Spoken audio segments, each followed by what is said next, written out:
Okay,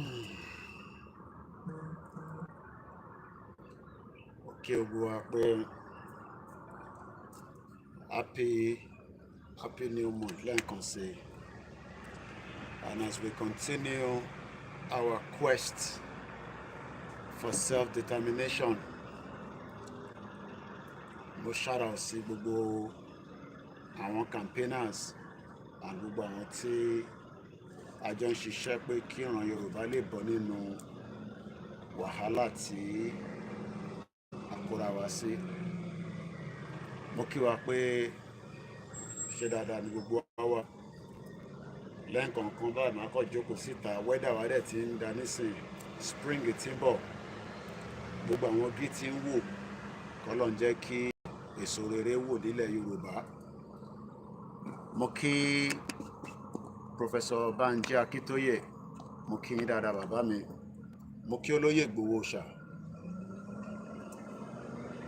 Ojú bẹ́ẹ̀ ọbẹ̀ Elédùmarè á bá wa pẹ̀lú àtàwọn ọmọ. Mo ní gbogbo ibi tó bá ń lọ ni mò ń tẹ̀lé ẹ lọ. Mo dúró ṣingbáń. Tó bá ti sọ pé attention náà ni. A gbọ́dọ̀ ní olórí méjì nínú ọkọ̀. Ibi tó bá ti sọ pé ká máa lọ náà là ń tẹ̀lé ẹ lọ, olóyè Ìgbòho ṣà. Ẹni tí ọba Elédùmarè fún wa ní àsìkò tiwa. Èmi ò bá Jésù pàdé rí, mo ò dẹ̀ rí lójú oorun. Èmi ò rí Muhammad. I was born as a Muslim. Mo kí wákàtí 5. Àmọ́ ẹni tí mo rí ni olóyè Ìgbòho. Tí mo bá jẹ àbámu, àwọn kan ní àbámúlẹ̀, ní tó bá wọn olúkálukú ló lè sọ.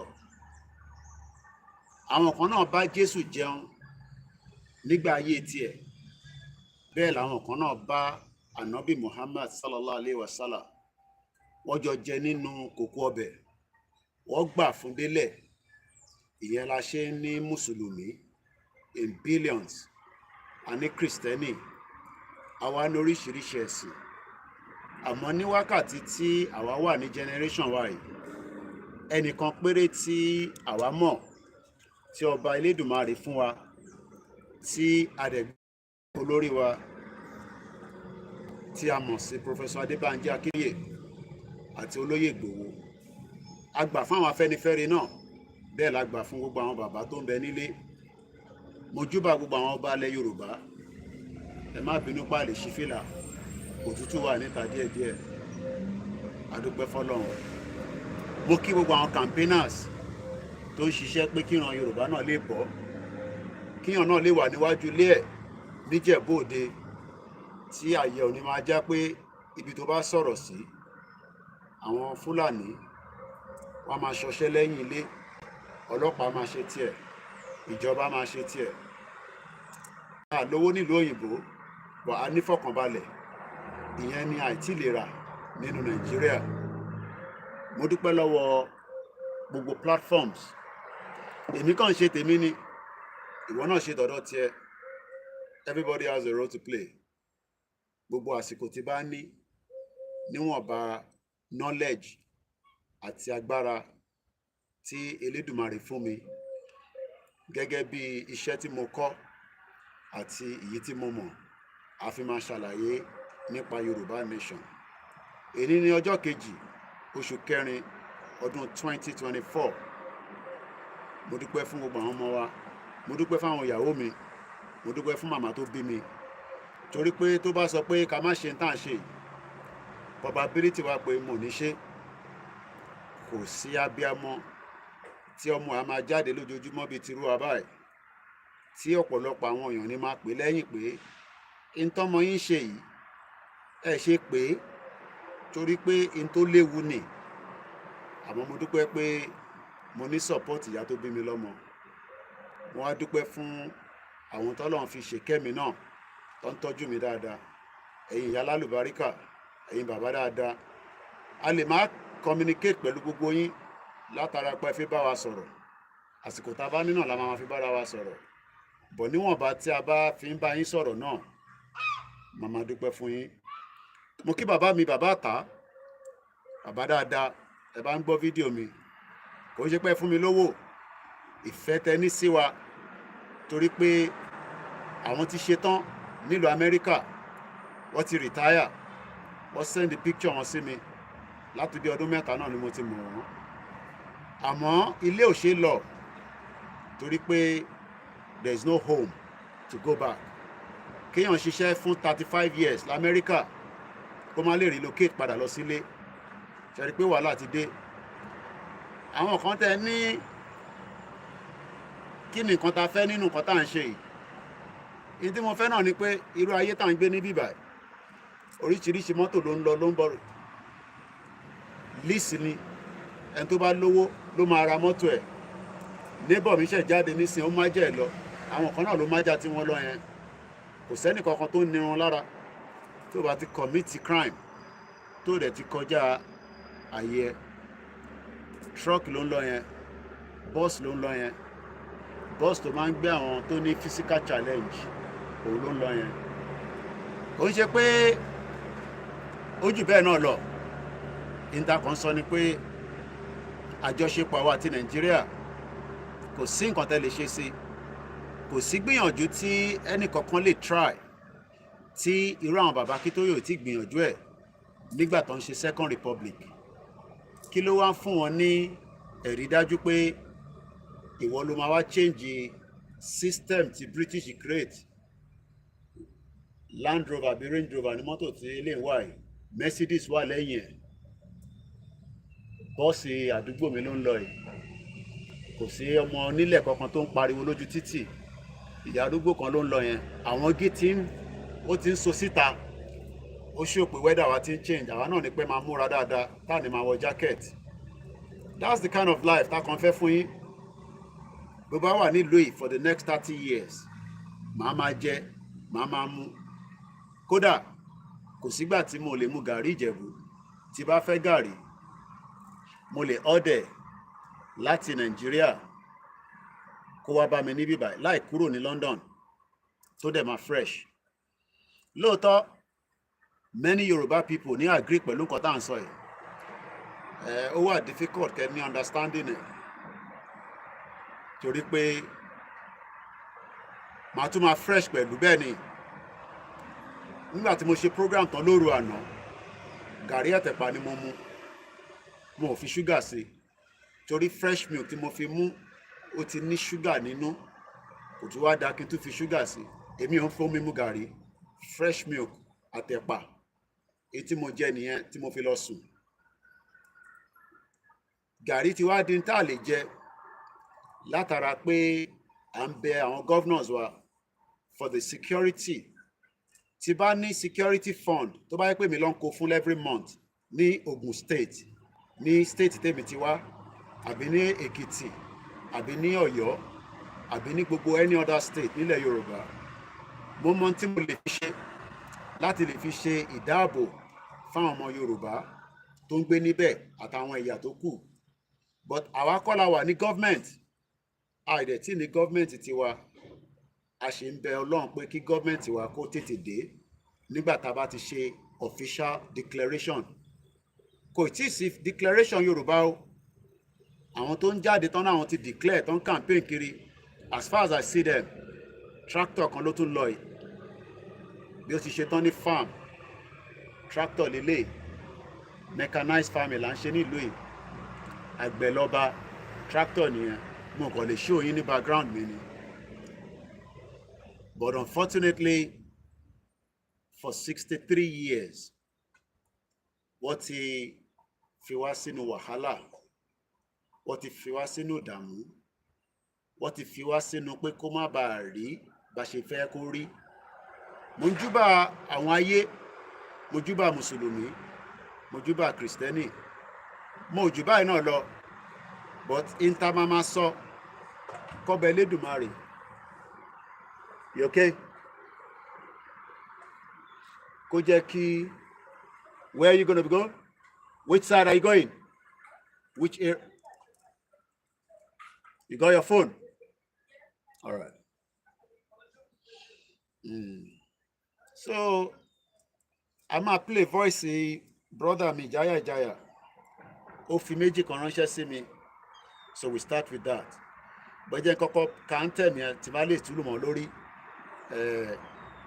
Ìgbà kan ni à ń kọ́ national anthem, but this time around fún àwa o, kódà ibi tó bá ti ń play national anthem ó máa ń rùn sí wa nísìn, but ní choice torí a ṣì máa wà láwọn gathering kankan tó likely pé wọ́n máa play Nigerian national anthem. Nigeria is dead and nobody can revive it. Iṣẹ́ wa fúnlẹ̀ wa, forílẹ̀ ibi wa, kàgbéga kàgbéga kàgbéga fàlérí. Ìgbàgbọ́ wa ni pé bá ti bẹ̀rù làbọ̀ mọ́, ká ṣiṣẹ́ ká ṣiṣẹ́ ká ṣiṣẹ́ ká jọlá. Ìṣọ̀kan àtòmìnira ní kẹ́jẹ́ ká máa lépa, tẹ̀síwájú fọ̀pọ̀ ire àtòhun tó dára. Ọmọ Odùduwà, ọmọ Oòduà dìde, bọ́ sípò ẹ̀tọ́ rẹ. Ìwọ ni ìmọ́lẹ̀ ògo adúláwọ̀. Àwa ni ìmọ́lẹ̀ ògo adúláwọ̀. But we are not there because we have been in a stagnant country that has not allowed us to shine, that has not given us the will to fulfill the reason tí Ọba Elédùmarè ṣe dá wa sáyé. Now I realize that in life, sometimes people will take risk to allow things to happen.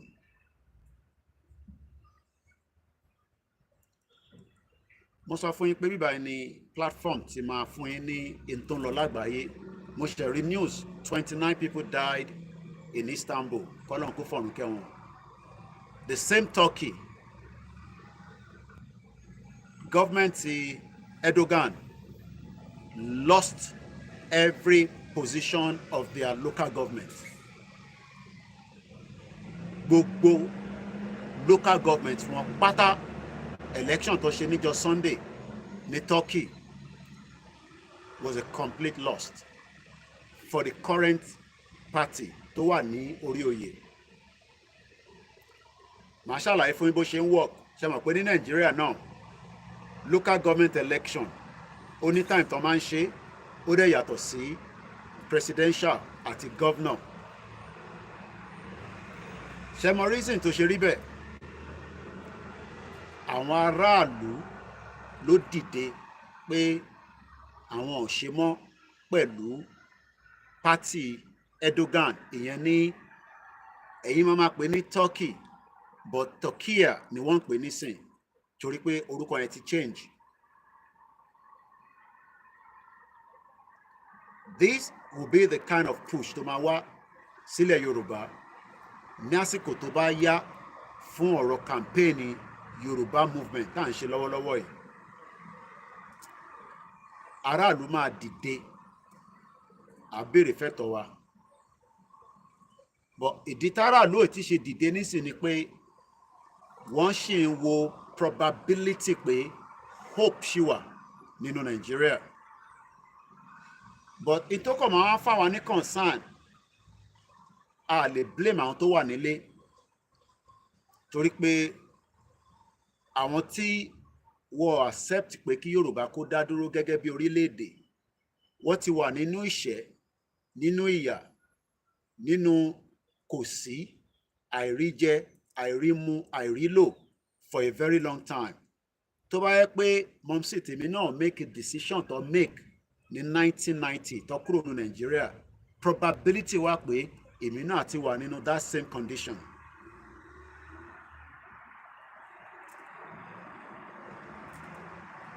ẹ̀gbọ́n nǹkan tí mo sọ tó bá jẹ́ pé mọ̀mísí mi kò kúrò ní Nàìjíríà ní time tóun kúrò Nàìjíríà probability wà pé èmi náà ti darapọ̀ mọ́ the same system tó ń ṣiṣẹ́ lọ́wọ́lọ́wọ́ tí wọ́n bá dẹ̀ ń sọ fún ìṣiṣẹ́ màá sọ fún àwọn tó ń sọ bẹ́ẹ̀ pé kó get out lórí wọn pé wọ́n mọ tó ń sọ. So that is the position and the problem we are facing today, because many of our people tó wà nílé still do not believe that there is any problem in Nigeria. Àwọn sì rí Nigeria pé there is a hope,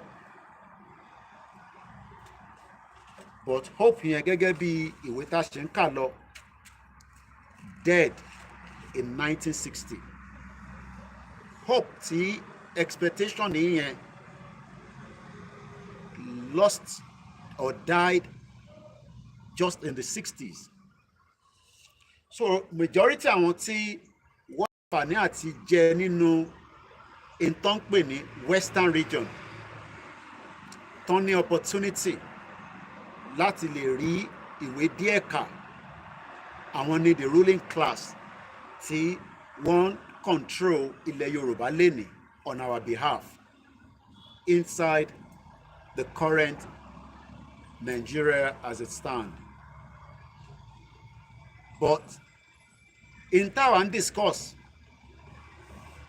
wọ́n mọ̀ pé it is the future and it is the hope, but they are not ready to accept pé kí Yorùbá pull out kúrò nínú Nigeria, kí a lè set up a different system of government tó máa ṣiṣẹ́ fún mẹ̀kúnnù, kápẹ́ntà, ìyá láta, ìyá Kasim, ìyá Lukman, ìyá John, ìyá Rebecca, ìyá Ifáfúnṣọ́, ìyá Ifágbémilékè, ìyá Ògúnmọ́lá, and so many of those. For that reason, kò ń ṣe Bàbá Akintoye ló ń delay Yoruba Nation, kò ń ṣe Olóyè Ìgbòho ló ń delay Yoruba Nation, kò ń ṣe Yorùbá World Media ló ń delay Yoruba Nation, kò ń ṣe àwọn campaigners wa ló ń delay Yoruba Nation. Àwọn tó ń dá Yoruba Nation dúró, àwọn ni àwọn tó ń represent wa láti governors, deputy, senators, House of Rep, speakers, commissioners, and all those that work within the government of Yoruba land from Lagos all the way to Kwara State, including Kogi and Ondo, Osun, Ekiti, Oyo, Ogun State. Those are the people that are holding us back. The question wa ni pé, how do we make sure pé in táwa ń sọ yìí, how do we make sure that they buy into it? Ṣé kò ṣe pé wọ́n rí wa ni, wọ́n mọ̀ pá ń ṣe tá ń ṣe yìí. Wọ́n mọ̀ nítorí pé bí wọ́n bá tẹ̀ mọ̀ látara the insecurity tí olóyè ń pariwo fún títí di wákàtí, kò sí gọ́vnà ilẹ̀ Yorùbá kankan tó máa náwọn ò gbọ́ pé àwọn kan ń pariwo fún ìran wọn kó jáde kúrò nínú Nàìjíríà. But látara their own selfish interest, látara tira wọn nìkan tó ń rí tí wọ́n rí ti àwa tó kù, àtẹni tó wà ní abroad, àtẹni tó ń bẹ nílé, látara pé àwọn sì believe pé káwọn propel Nigeria pẹ̀lú engine nínú body tó ti kú. Sẹ́wọ̀n pé sometimes èèyàn lè ra mọ́tò kí engine mọ́tò yẹn ti knock, but kí body ẹ̀ wà okay, or vice versa. So àwọn tó jẹ́ representative wa gangan ni wọ́n jẹ́ obstacle to this movement. And àwọn tó ń propel engine ti Yoruba Nation kò ń ṣe pé wọ́n mọ ètò tí wọ́n lè gbé sílẹ̀ láti jẹ́ pé ká lọ kọlù wọn. Bó ṣe mọ̀ pé àwọn tá fẹ́ kọlù yẹn náà ọmọ Yorùbá ni wọ́n. And that could become bloody.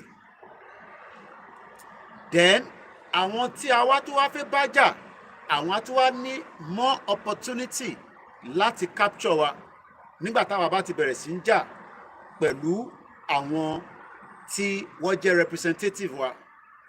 Because tá bá pariwo lé ní pé ká jáde sí títì, which whether we like it or not, ó ṣì máa wáyé, but I am just trying for us láti ní background the reason why things seems to be where it is today.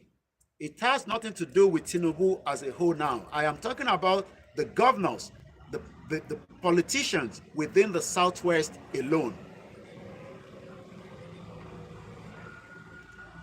Tá bá jáde tá kọlù wọn, àwọn máa lo advantage government tí wọ́n wà nínú ẹ̀ látara pé government tó ń bẹ nínú ẹ̀ tí wọ́n fẹ́ kúrò lára ẹ̀ ó ń fún wọn ní protection from security. Government tí wọ́n ń ṣe lọ́wọ́lọ́wọ́ wọ́n ní access sí all kind of weapons, whether it's water cannon, whether it's tear gas, or even to lock ọmọ Yorùbá. Report kan lórí desk mi lánàá. Ẹ̀yin tí a ti jọ bẹ̀rẹ̀ Yoruba Nation, ẹ ní every right láti sọ pé ẹ ṣe mọ́. Ìyẹn mí pé tá bá gba ilẹ̀ wa, ẹ ní jẹ́ citizen níbẹ̀. But lára àwọn report kankan ni pé ní Ogun State precisely, lára àwọn tí a jọ bẹ̀rẹ̀ Yoruba Nation tó pull out, ó ní right. Kódà ẹ̀yin náà ní right láti ṣì máa ṣiṣẹ́ gẹ́gẹ́ bí iṣẹ́ tẹ́ bá fẹ́ ṣe, kò bá ìjọ fẹ́ lọ join the Nigerian army, ó ní right. Kò bá fẹ́ lọ join Àmọ̀tẹ́kùn, ó ní right, because àìtí ní government Yorùbá tó lè san salary fún yín. And there's nothing wrong in that, because everybody has to survive. Survivor of the fittest. Òun ni ilé ayé. Mo fẹ́ sọ̀rọ̀ lọ síbi kan tẹ́lẹ̀ kó tó di pé mo tún mú ẹnu kúrò níbẹ̀. There's a YouTuber, arákùnrin kan tó jẹ́ pé òun náà máa ń ṣe content, ọmọ Amẹ́ríkà ni. Wọ́n ti kidnap ẹ̀ ní 80 láti bí ọjọ́ mélòó kan nísìn. Iṣẹ́ tóun máa ń ṣe ní content ni pé àwọn ó ti wá sí Nàìjíríà rí. Wọ́n ti kidnap ẹ̀ ní 80. Wọ́n demand fún $600,000 kó tó fi sílẹ̀. Ẹ má bèrè pé kí ló wá lọ sí 80. Tí ò bá mọ̀ 80 or I-80 lọ́wọ́lọ́wọ́ yìí kò ní government. Government wọ́n ti resign nítorí pé àwọn warlord, àwọn gangs wọ́n ti take over ìlú yẹn, pé àwọn ò fẹ́ bí system yẹn ṣe ń run. Ibi tí bàbá yẹn ti come in nìyẹn. Ìyẹn mo ṣe sọ pé gbogbo ohun tó lúkálukú wa ń ṣe, àtẹni tó ń comment, àtàwátà jókòó, àtẹni tó wà Nàìjíríà, ilé ayé risk ni gbogbo ẹ̀. But èèyàn máa take àwọn risk kan láti fi cross hurdles. Òun ni Yorùbá ò tí fẹ́ accept pé until we cross the hurdles la máa jẹ mùdùnmúdùn in tá à ń sọ yìí. Tá a bá ti cross hurdle yẹn, we will still remain inside the contraction. Adẹ́kọ̀ọ́ máa lament lójoojúmọ́ ni. But ìjọ tá bá ti accept pé a fẹ́ cross hurdle yẹn, nǹkan kí nǹkan tó bá gbà, nǹkan kí nǹkan tó bá lè ṣẹlẹ̀, ká fìyẹn sílẹ̀ fún ànábì Muhammad sallallahu alayhi wa sallam, ká lè fìyẹn fún Jésù Kristi àtàwọn onílẹ̀ wa. But àìtí fẹ́ agree in that part. Ìyẹn la ṣe ń sọ pé until tí gbogbo wa bá ready to some extent, I make a push yẹn, àdẹ́ sọ fáwọn olóṣèlú wa pé àwọn ò ṣe mọ́.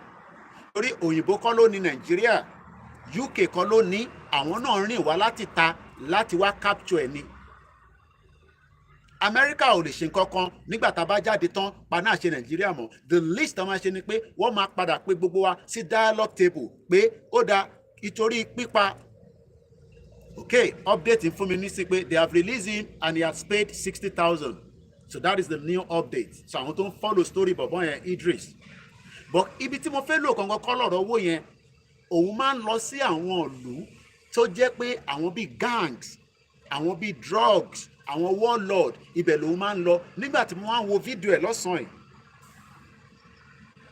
ó wá ní òun gbà pé tóun ṣe yìí ó ní risk nínú, àmọ́ ìwọ tí o bá fẹ́ ṣerú ẹ̀ accept pé risk máa wà. Àwa fẹ́ gba Yorùbá Nation, gbogbo wa ti mọ̀ pé Yorùbá Nation ló máa favour wa, but a fẹ́ ṣe risk kankan ju pé kákọ̀ jókòó káwọn kan ṣe tó bá ti ṣe tán ká wá enjoy ẹ̀. Àwọn kan máa wà bẹ́ẹ̀, but ǹjẹ́ àwa tá wà ní loyalty ẹ̀ ìjà ready?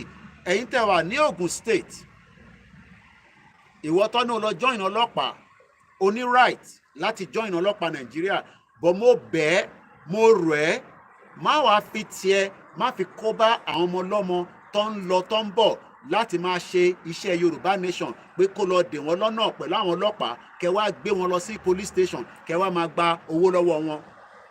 That has been what has happened. Àwọn ọmọ mẹ́rin ni wọ́n mú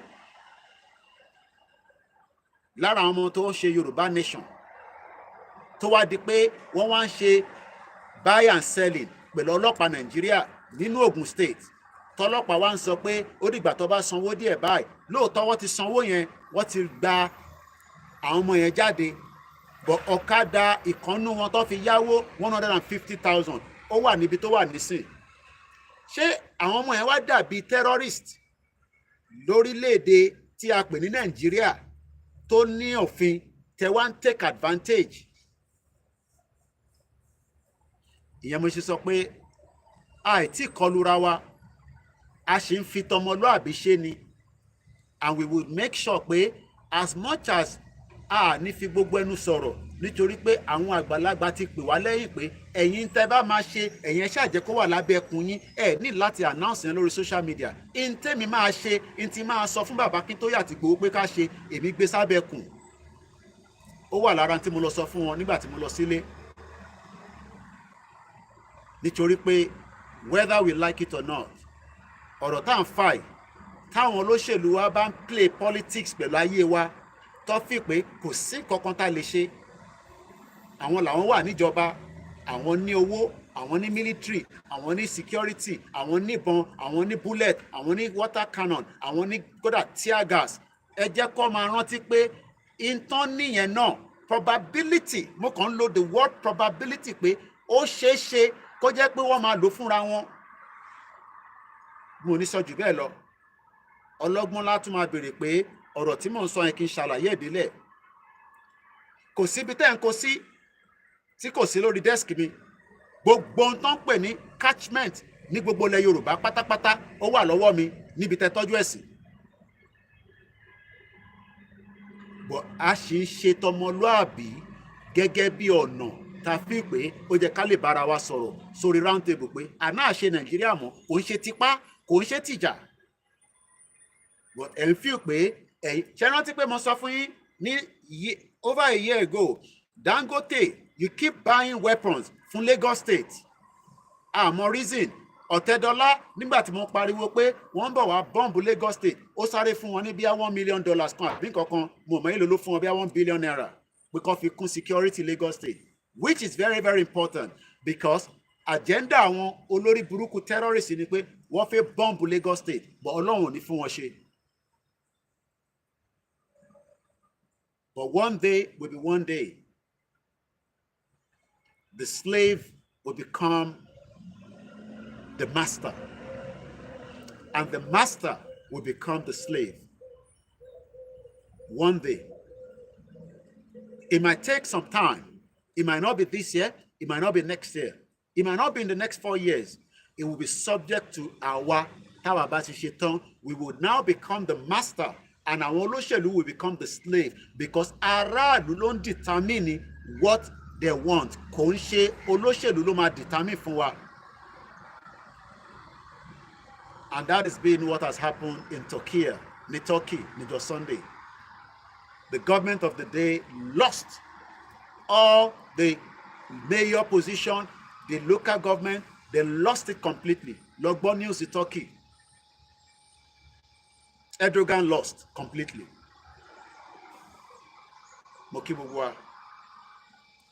So let's take a bit of time now and listen to this. Of Yoruba Nation. Of Yoruba Nation. Of Yoruba Nation. Of Baba Akintoye. Of Igboho Òòṣà. Of Baba Akintoye. Of Igboho Òòṣà. Of Baba Akintoye. Of Igboho Òòṣà. Àwọn olórí wa ní ká má bú yín mọ́. Bọ́wọ́n sọ pé ká má béèrè question. Gọ́vnà Èkìtì. Níbo ni ọba Ìkọ́lé Èkìtì wà? Gọ́vnà tó wà l'Èkìtì. Under your supervision. Under your watch. Níbo ni ọba Ìkọ́lé Èkìtì wà? Gọ́vnà Èkìtì. Àbọ̀kọ̀ jókòó síbẹ̀ ọkọ̀ ń kọ́wọ́ wa jẹ ní. Gbogbo security allowance ó ń kó jẹ́. Allocation ó ń kó jẹ́. Ṣọmọye tó ń fún Èkìtì lóṣooṣù. Tẹ́kìtì ò develop gọ́vnà Èkìtì ìgbọ̀lẹ̀ ń kọ́wọ́ sí. Àwọn wo ló ń gbowó lọ́wọ́ ẹ̀? Ṣé bá ṣe ń tòlú nìyí? Báwa wọ́ ọba Ìkọ́lé Èkìtì jáde. Báwa wá ọba Ìkọ́lé Èkìtì jáde ẹgbẹ́ bọ̀bí tó wà. Gọ́vnà Mákindé, kí ló ń ṣẹlẹ̀ ní ìlú Ìlọ́rà ní Ọ̀yọ́ State? Gọ́vnà Mákindé, engineer, kí ló ń ṣẹlẹ̀ ní ìlú Ìlọ́rà l'Èkìtì? Àbí ìwọ kọ́ ni overseer Ọ̀yọ́ State ni? Kí ló ń ṣẹlẹ̀ ní ìlú Ìlọ́rà? Tí Sẹ́ríkì ibẹ̀ dúbọ̀ kúkú mọ́ wọn tó lé gbogbo àwọn àgbẹ̀ kúrò nínú igbó. Ìwádìí ìjókòó sí gómìnà, òun wò bó orí ẹ̀rọ. Láì ju ẹlẹ́rùn. Ṣèyí Mákindé, kí ló ń ṣẹlẹ̀ ní ìlú Ìlọ́rà l'Ọ̀yọ́ State? Olóko gbọ́dọ̀ padà sóko, àwọn onílé gbọ́dọ̀ padà síbẹ̀. Ẹ̀yin ọmọ Ìlọ́rà ẹ dìde, ẹlẹ́sẹ̀ríkì ẹ dànù. Ẹ̀yin ìlú tó wà lágbègbè ẹ kó àwọn ọmọ Ìlọ́rà lọ́wọ́, kẹ́ lọ lẹ́sẹ̀ríkì ẹ dànù.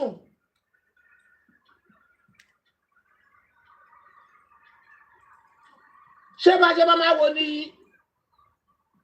tọ́wọ́ máa fọ́pọ́ gbalẹ̀ lọ́wọ́ wa, tọ́wọ́ máa fi ẹja lọ́wọ́ wa? You are there to protect the property and life. That is your primary task. Kí ló wá ṣe Mákindé? Àtẹ̀yìn tó wà l'Èkìtì, kí ló ń ṣe? Security aláwa síwádà. Àmọ́ aláàdìjì gbogbo yín, gbogbo nǹkan tó ń kó jẹ nílẹ̀ Yorùbá lè máa pọ̀. Gbogbo palliative tó kó fún wa, gbogbo party ní budget, ẹ̀ ń kó gbogbo ẹ̀ sára ẹ̀ náànú. Náànú o. Ẹ̀jẹ̀ sọ pé Yorùbá gidi ni. Èmi ò believe pé Yorùbá gidi lẹ́yìn yìí o. Because Yorùbá gidi gbọ́dọ̀ láàánú ọmọ Yorùbá. Yorùbá gidi gbọ́dọ̀ láàánú ilẹ̀. Yorùbá gidi gbọ́dọ̀ tọ́jú àwọn èèyàn ẹ̀. Yorùbá gidi gbọ́dọ̀ tọ́jú orílẹ̀-èdè. Ayé ọ̀ṣẹ́ Yorùbá gidi. Àdàmọ̀dì ní diluted people.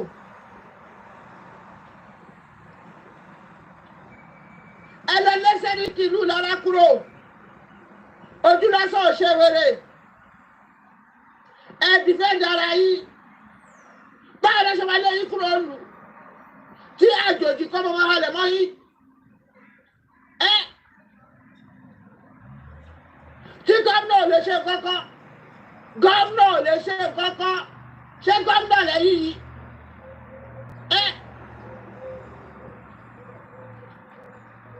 Only in Nigeria. Only ní gbogbo yín, you are corrupted people. Corrupted people ní gbogbo yín. Ẹ̀dẹ̀ sọ corruption di agbádá. Gbogbo wọn pàdé ìdá. Gbogbo wọn security vote ìdá. Allocation wọn dà, kí ni nǹkan tẹ́ fi ṣe?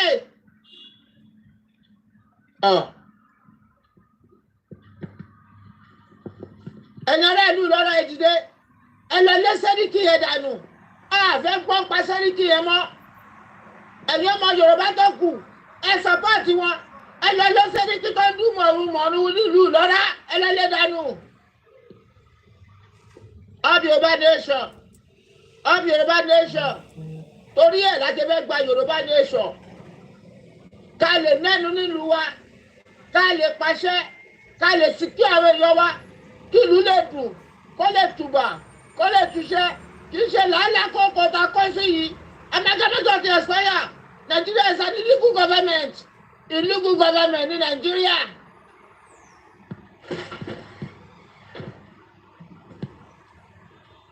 Agbápá ẹ̀yìn kan wọ́n lọ lọ́ndà gúrùpù sílẹ̀ ẹ̀dínwó bẹ̀rẹ̀ wọ́kọ́wọ́ ẹ̀fẹ́ bẹ̀rẹ̀ wákíwà anybody tó bá pẹ́rẹ́ ní Yorùbá Nation ẹ gbọ́dọ̀ wà lọ́ndà Ìgbòho àti bàbá Akintoye under YSDM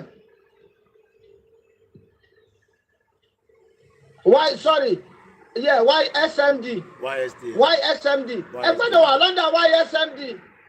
Àwọn ni alákòóso gbogbo Yorùbá Nation. Bàbá Akintoye ní national chairman. Ìgbòho lórí jagunjagun wa our general. So tàbá dá gúrùpù òṣìkọ́ sílẹ̀ èyí tẹ́tí wá Yorùbá Nation tẹ́sọ́pọ̀ ní bẹ̀rẹ̀ tí a máa tẹ́sí lójú yamayama ni a máa kígbe yìí síta tó ní dọ̀tí ni lórí tẹ̀ ń rò alátẹnujẹ ni tí yìí nìkan lè ń jà fún nǹkan tó bá jáde yìí lè jà fún wáyé tá a lè tọ̀ sójú kan náà kówó wáyé tẹ́ sọ́tẹ́fẹ́sọ̀ Yorùbá Nation di politics politics ìdáṣẹ́ Nàìjíríà náà ìyàlẹ́ fi já gbogbo wa rubbish yìí lè ṣe ní sympathy ní empathy ní feelings for anybody ju nǹkan tẹ́ máa jẹ èyí tẹ́ máa kú dànù ń jọkọ ṣe lè jogún ayé ni tẹ́ ń ṣe yamayama. Up Yoruba Nation up any new group àwọn ò fẹ́ under Yoruba Nation any new group tó fẹ́ pẹ́rẹ́ ní Yoruba Nation àwọn ò fẹ́ onítìrí òde ṣara wa gbogbo èyí tẹ́ pé apákọ̀ ṣàkì apákọ̀ fùkù ní òbí àtakọ yóò ṣe fún Yorùbá èyí lẹ́ ń dàwárú tí o bá jẹ́ bẹ́ẹ̀ kí ni gbogbo wa kájíkájí bẹ́ẹ̀ náà ni nígbà tí Gani Adams tó jàre Ọ̀nà Kakanfò tán ó tún lọ wé láwàní lọ́dọ̀ àwọn Miyetti Allah ṣé yìí ò mọ̀ ni ipò lọ wé láwàní ṣé ìgbà yẹn kọ́ lé ẹkẹ tí kí fún kẹtì yọ ipò báwo ló ṣe lè jàre Ọ̀nà Kakanfò lẹ Yorùbá tó lọ wé láwàní lọ́wọ́ àwọn Miyetti Allah Miyetti Allah lòun náà torí ẹ̀ ní òṣèlè bá wọn jà tó kàn ló jà di létà ti sú wa torí ẹ̀ ní òṣèlè gbèjà wa Gani Adams lọ wé láwàní lọ́wọ́ àwọn Miyetti Allah ṣe bí gbogbo ilẹ̀ rí wá ìjà yẹn ti kí fún báyẹn pé báwo ló ṣe lè jà Ọ̀nà Kakanfò tó tún lọ wé láwàní ṣe bí gbogbo ilẹ̀ ẹ̀kẹ́ ti yọ ẹ bá wá yọ Gani Adams ní wàhálà àfi tuntun tó ń bọ̀ ní wàhálà àfi tó dẹ̀ ń bọ̀ ó gbọ́dọ̀ jẹ́ tapá ti tọ́ ẹ̀ ó gbọ́dọ̀ jẹ́ Yorùbá àwọn òfin apákan sùn apákan ẹfun àwọn òfin ẹni tó bá ti jẹ́ fún Yorùbá ẹ má fi jọba fún wa o ẹni tó bá jẹ́ ìṣẹ̀ṣe tó ẹgbẹ́ ìṣẹ̀ṣe ló ń ṣe ẹ má fi jọba o gbogbo àwọn alẹ́sìn àjòjì tẹgbẹ́ wá sórí ọba wa wọ́n ta lérú ni o wọ́n ń da òṣà wa nù wọ́n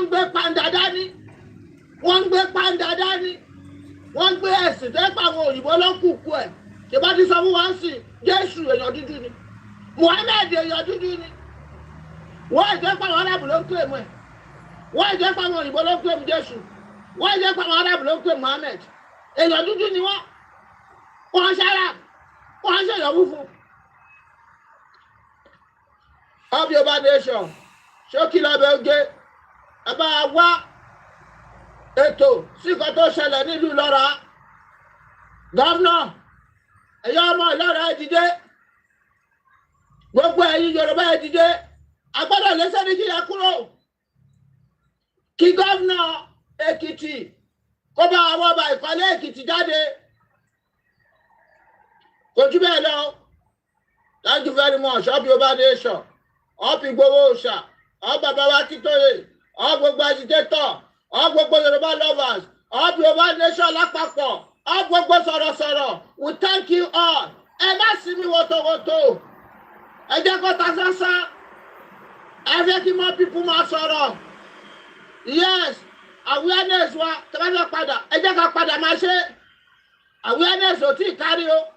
Because àwọn èèyàn ṣì ń sùn. Ẹ jẹ́ padà máa ṣe awareness wa. Kẹ́ tọ́jú àwọn boys Yoruba Nation. Thank you all. Thank you. Òṣàdé ọmọ ẹkùn náà dá ọmọ ẹkùn náà rè àgàgà ọmọ tó ti dá orílẹ̀-èdè bàbá mi lọ. Ẹ̀bà mi rìn ẹ̀ ṣàǹgbọ̀hún rìn Sunday Igboho Òòṣà owó obìnrin. Ẹ̀bà mi rìn ẹ̀ ṣàǹgbọ̀hún rìn ọmọdé ẹmọ tẹ̀rí ẹ ó kọjá kéré mi. Nǹkan kì í ṣẹ̀ṣẹ̀ ràgò Òòṣà. Ẹ bá ti rí ọ̀ẹ́ àgò Òòṣà. Ọmọ ẹkùn tó fi torí Òòṣà. Ọmọ ẹkùn tó fi tìlù Òòṣà. Nínú àwọn tó rí ṣàdá ní Sunday Igboho Òòṣà.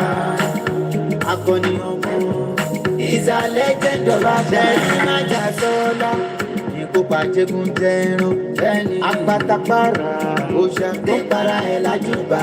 Ó kọjá ọkùnrin mẹ́ta, ìṣẹ́gbẹ́ ọkùnrin mẹ́sàn-án. Sunday lọ ìgbàgbà gbogbo. Ọmọ abẹ́rẹ́ mẹ́ta òde ayé òrèlè. Bó ṣe ń fi kan gún ọ lójú, ló ń fi kan gún ọ lẹ́nu. Ọ̀kan tó kù ló fi ń gún ọ lọ́nà fún. Oníhun ẹ ọmọ aládìgún, oníhun ẹ ọmọ adé ẹ mọ̀. Ṣébẹ́yìn lọmọ orí adé ọmọ kẹláwẹ̀. Ọmọ òkúta mẹ́ta ó lè ṣe lójúde ọba. Jẹ́rí ọ̀kan kọ́ mi lẹ́sẹ̀ lálọ́, ọ̀kan sì kọ́ mi lẹ́sẹ̀ lábọ̀. Ẹ̀kẹta nígbà tí mi ò mọ̀ náà ni mo wà lálàdé àdìgún. Mo ní mo mórí adé lọ́mọ lásẹ̀gí. Orí adé ọmọ aládé ṣẹ̀ṣẹ̀ fún. Ẹ̀yin lòrò olúwàgúnyán tó kún bọ̀ wá bò Òòṣà. Ọmọládé ládé ládé. Ọjọ́ tálàfin ò ládé. Ló wá ṣẹlẹ̀ gangan. Ṣèpàdé aládìgún làgbà. Wọn láàfin tí bàbá dẹ̀ fi ń ṣọ́ba. Ọmọdé ẹmọ ọmọ aládé nìkan ọmọ ọba. Ẹ̀bà mẹ́rin ẹ̀ ṣàǹgbóhùn mẹ́rin. Sunday Igboho Òòṣà owó obìnrin. Ẹ̀bà mẹ́rin ẹ̀ ṣàǹgbóhùn mẹ́rin. Ọmọdé ẹmọ tẹ̀rí ẹ ó kọjá kéré mi. Nǹkan kì í ṣẹ̀ṣẹ̀ ràgò Òòṣà. Ẹ bá ti rí ọ̀ẹ́ àgò Òòṣà. Ọmọ ẹkùn tó fi torí Òòṣà. Ọmọ ẹkùn tó fi tìlù Òòṣà.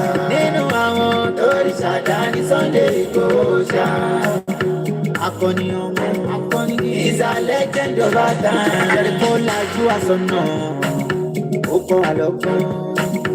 Ojú wa dìde, nígbà tí gbogbo Yorùbá ń sùn lọ. Lójú wa dìde, ṣe wá rí pé akọni ni. Òòṣà ọmọ ni, lídà gidi ni. Tó yẹ ká máa fojoojúmọ́ bí. Mo tún kí ẹ délé o délé o délé o délé o délé aládìgún. Ṣèbẹ́yìn lọ́mọ àwọn ọmọ ju ẹ̀dá. Ta ló fẹ́ wò lójú? Àgùnyàn olóko dànù kò lè ṣàgẹmọ. Ní. Ṣèbẹ́yìn lọ́mọ yégbéngbé. Àgògùn yégbéngbé. Lájà. Bàbá mi ló pe bàrà bí ẹni tí ò lálàjà. Eégún bẹ nílé ọmọdé ẹmọ. Ògún bẹ lẹ́kùn ọmọ sọ kẹfà tún bẹ. Ẹ̀bà mẹ́rin ẹ̀ ṣàǹgbóhùn èrè. Sunday Igboho Òòṣà owó obìnrin. Ẹ̀bà mẹ́rin ẹ̀ ṣàǹgbóhùn èrè. Ọmọdé ẹmọ tẹ̀rí ẹ ó kọjá kéré mi. Nǹkan kì í ṣẹ̀ṣẹ̀ ràgò Òòṣà. Ẹ bá ti rí ọ̀ẹ́ àgò Òòṣà. Ọmọ ẹkùn tó fi torí Òòṣà. Ọmọ ẹkùn tó fi tìlù Òòṣà. Nínú àwọn tó rí ṣàdá ní Sunday Igboho Òòṣà. Akọni ọmọ is gbogbo wa lẹ́ẹ̀kan sí bí ẹ ṣe ń darapọ̀ mọ́ wa lórí self-determination campaign ní èní ọjọ́ kejì nínú oṣù kẹrin ọdún 2024. Mo kí gbogbo ẹ̀yin tẹ́tí ń darapọ̀ mọ́ wa lọ́tún lósì, mo kí ẹ̀yin grandma, mo kí ẹ̀yin bàbá mi, ẹ̀yin ìyá mi, mo kí gbogbo ẹ̀yin ajúnilọ, èmi náà ni àbúrò yín. Ẹ jẹ́ á gbọ́ the last one látọ̀dọ̀ brother wa. Voice tẹ́gbọ́n yẹn ni wọ́n ń pè ní the voice of Yoruba Nation tí a mọ̀ sí ìjáyà ìjáyà. Mo kí gbogbo ẹ̀yin grandma, gbogbo yín náà ni máa kí dáadáa, àmọ́ ẹ jẹ́ á tẹ̀síwájú díẹ̀ sí i. Of Yoruba Nation. Of Yoruba Nation. Of gbogbo olórí. Of Akintoye. Of Igboho Òòṣà. Of gbogbo Yoruba lovers. Of gbogbo campaigners. Of Yoruba Nation. Of Yoruba people. Ẹ gbọ́ o, kí ló ń ṣẹlẹ̀ gangan? Kí ló ń ṣẹlẹ̀ gangan? Kí ló ń ṣẹlẹ̀ gangan náà? Wáyé tí ìran kan ń pa wá ta káwọ́ kò bí dìdìrìn tá à ń wo. Ẹ̀dẹ̀ ní Nàìjíríà ní gbogbo wa. Fúlàní ń pa wá. Fúlàní ń destroy farming infrastructure wa. Fúlàní ń destroy farming infrastructure wa. What is their aims? Question. Number one. Why is it everywhere? Fulani is destroying our farming infrastructure. Everywhere. Why? To make us go hungry.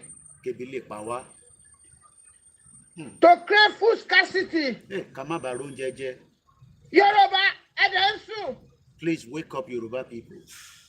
What is their aim? What is the purpose of doing this? Kí làníyàn wọn? Ask yourself. Wọ́n ní ká béèrè lọ́wọ́ ara wa. Why we have to be second class in our own country? Àwa dẹrú.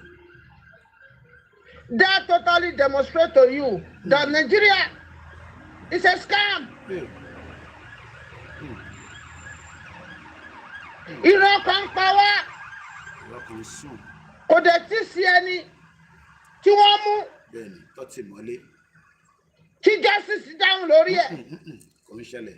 Láti ìjọ tó ti ń pa wá, tó ti ń destroy farming wa. Ẹ̀yin farmer association yìí dà. Support yìí dà fún Yoruba Nation. Farmer, abẹ́yìn kan ló ń dà láàmú ni. Bọ̀dọ̀ tó bá dé bójú ó ti dé bá mú, nǹkan tó bá dé bá yóò ti dé bá wa. Tó ń jẹ òbá wà ìlú ebi apá wa. Farmer Association of Yoruba Land. Where is your support for Yoruba Nation? Why you cannot stand up and condemn all this atrocity? Are we Nigerians? No. Nigeria, why are we shouting? Why Nigeria is killing Nigeria? Why Nigeria is killing Nigeria? Why Fulani is taking ransom? They are terrorists. Farmer Association, Egbedoni Association. Egbedoni Security.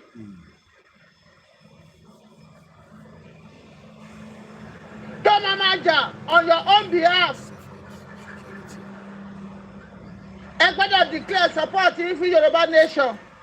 Yoruba Niwa, we are not Nigeria. We are Yoruba before Nigeria. And we will be Yoruba after Nigeria. Amalgamation expire. We are not totally Yoruba. Amalgamation expire 2014. 2024, Nigerian government is an illegal government. We haven't negotiated that we want to continue the union. So what are we saying?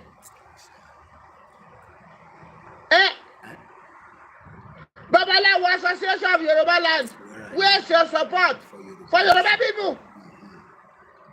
Where is your security outlet for Yoruba people? Even for yourself. Babalawo Association. Egbedoni Association. ẹ gbọ́dọ̀ declare support yín fún Yorùbá ni yín ẹ̀yin là ń jà fún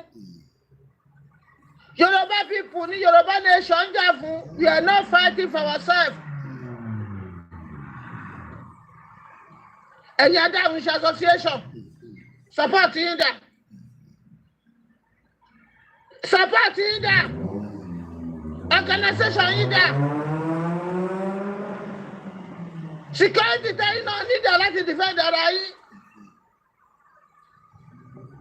gbogbo àgbẹ̀ ẹ̀yàn oko yín gbogbo àgbẹ̀ ẹ̀dùn ògùnsọ́kọ yín kí màálù má jẹ mọ́ màálù ń jẹ oko wọ́n destroy farming infrastructure wa gọ́ọ̀mẹ̀ntì ò dẹ̀ rí kankan ṣe ju pé wọ́n kàn rojọ́ ṣọ́nàmà kí ni àjẹ́ndà àwọn tó ń ṣe kínní yìí tẹ́yìn ò ṣe fún wọn àwa náà gbọ́dọ̀ ní àjẹ́ndà. We want Yoruba Nation. We want to defend ourselves. You have the right to defend yourself under Nigerian Constitution. Under Nigerian Constitution, you have the right to defend yourself against intruders. Against intruder. A Accountant Association of Yoruba Land, lawyer, industrialist, trader, support in the Yoruba Nation ilẹ̀ yìí. Ṣé yóò mọ̀ pé àwọn bíbí yìí náà jẹ́ dàní? Security wọlé yìí provide fúnra yìí. Declare support yìí fún Yoruba Nation. Yoruba ni wá. You good? Nigeria to expire. What we have today is an illegal government. Wake up. Amalgamation to expire. There's no legitimacy backing this government up. We haven't negotiated.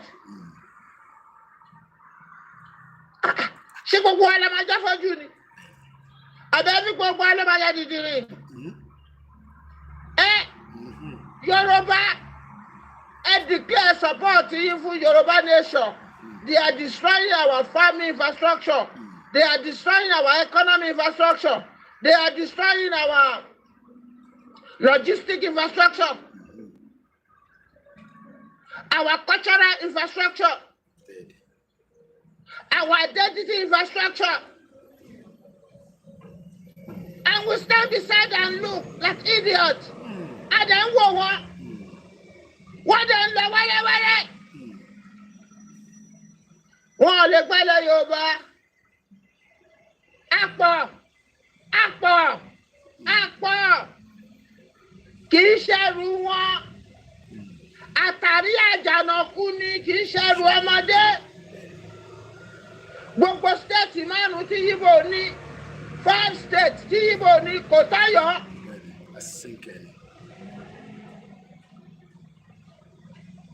Tó bá jẹ́ true Yorùbá ni ẹ́. Tí nǹkan tó lè ń ṣẹlẹ̀ tó àbẹ́ ti gbogbo wa declare support yín fún Yoruba Nation. Yoruba Nation lẹ́lẹ́ṣẹ̀. Ẹ jẹ́ ká padà sí títì. Ká create awareness to the maximum. Nigeria cannot work. Fulani have their own agenda. We too supposed to have our own agenda. Our agenda is Yoruba Nation. Gbogbo ẹ̀yin apákan Ṣakí, apákan Fùkù. Ẹ fọgbọ́n sí o. Ẹ mẹ́ta wá sóko ẹrú, oko ẹrú la wa o. Oko ẹrú la wa o. A dẹ̀ gbọ́dọ̀ kúrò lóko ẹrú. Ọ̀rọ̀ pọ̀ nínú ìwé kọ́bọ̀. Wọ́n á ní láti sọ̀rọ̀ jù. Láti pàtàkì pariwo Yoruba Nation. Gbogbo ẹ̀yin farmer ǹjẹ́ declare support fún Yoruba Nation. Association yìí dà. Security yìí dà.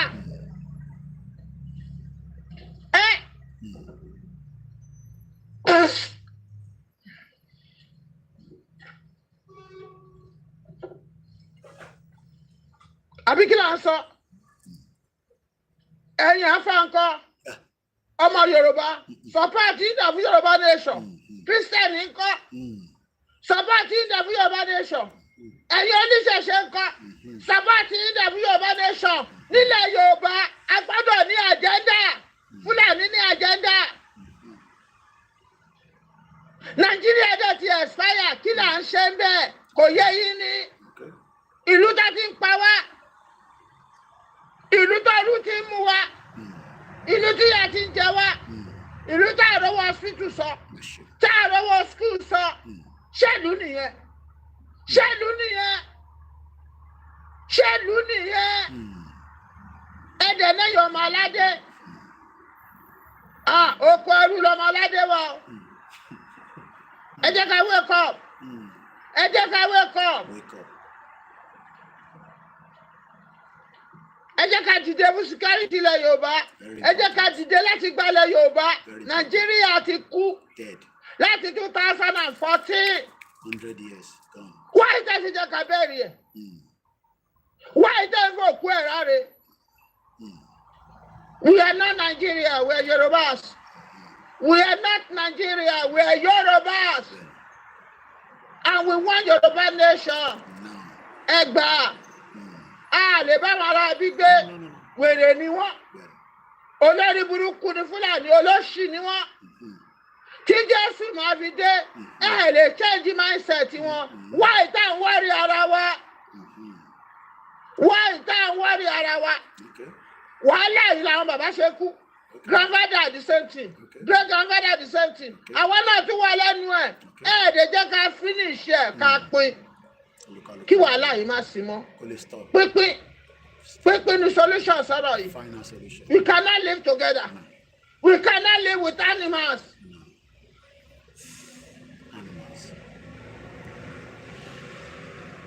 gbogbo ẹ̀yin fẹ́ máa ẹ dògùn sóko yín ẹ jẹ́ májèlé sí gbogbo oko yín ẹ gbà bẹ́ẹ̀ bá ṣe gbọ́ nílé ọkọ la gbọ́ nílé àlè Yorùbá must have agenda. And our agenda is Yoruba Nation. We cannot live with animal anymore. Enough is enough. Fúlàní jí wa gbẹ̀dẹ̀ ní Nàìjíríà ni wá. Wọ́n ń pa wá. Wọ́n ń gbẹ̀rẹ̀ sàn. Wọ́n ń ṣàwọn èèyàn wọn léṣe. Wọ́n ń lé àwọn òkú olóko. Wọ́n ń dáná.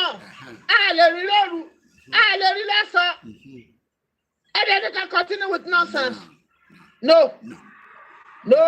Oko oníjàmbá àti ọmọ kó máa lálà. Yoruba Nation. Thank you. Master Mix. Mo ṣe ń rẹ́kọ̀lé bẹ́ẹ̀ lò. Excellent. Master Mix. Yoruba Nation. A ò fẹ́ Nàìjíríà mọ́. Àgbájọwọ́ la fi ń sọ̀yà. Ọwọ́ kan ò gẹrù dórí. Ẹ jẹ́ ká so wá pọ̀. Ká lè délẹ̀ lérí. Yoruba Nation la fẹ́ kó borí. A ò fẹ́ Nàìjíríà nílẹ̀ yìí. Yoruba Nation la fẹ́ kó borí. A ò fẹ́ Nàìjíríà nílẹ̀ yìí. Yoruba Nation la fẹ́ kó borí. A ò fẹ́ Nàìjíríà nílẹ̀ yìí mọ́. A ò fẹ́ Nàìjíríà nílẹ̀ yìí mọ́. A ò fẹ́ Nàìjíríà nílẹ̀ yìí mọ́. A ò fẹ́ Nàìjíríà nílẹ̀ yìí mọ́. Yoruba Nation, abẹ́ mọ population wa, ohun táwa lọ ṣe kó ń bẹ lápò ṣègò tó wá. Ẹ jẹ́ ká sùn pọ̀ kalẹ̀ débi gíga, tójú tó máa bá nìkalẹ̀. Kò máa ní fàárọ̀ ṣe pín, ẹ̀yin ìjọba jẹgúdújẹrá. Ẹ dákun ẹ fún wa ní pín wá, àwa la lè po kí ló dé tó fi wọ́n. Yoruba Nation, ẹ dákun ọ̀fẹ́ rẹ̀ mọ́. Bájọ́wọ́ la fi ń sọ̀yà. Ẹ send message sí mi Mr. Paul Ọlọ́run ẹ ní nọ́mbà mi ẹ send message sí mi tẹ́ bá ní nọ́mbà mi ẹ lọ sórí website mi ẹ rí nọ́mbà mi ń bẹ̀. Ẹ jẹ́ ká so wá pọ̀ ká lè délẹ̀ lérí. Yoruba Nation la fẹ́ kó borí. Àwọn ò fẹ́ Nàìjíríà nílẹ̀ yìí. Yoruba Nation la fẹ́ kó borí. Àwọn ò fẹ́ Nàìjíríà nílẹ̀ yìí. Yoruba Nation la fẹ́ kó borí. Àwọn ò fẹ́ Nàìjíríà nílẹ̀ yìí mọ́. Nàìjíríà ilẹ̀ yìí mọ́. Àwọn ọ̀fẹ́ Nàìjíríà yìí fọwọ́ náà.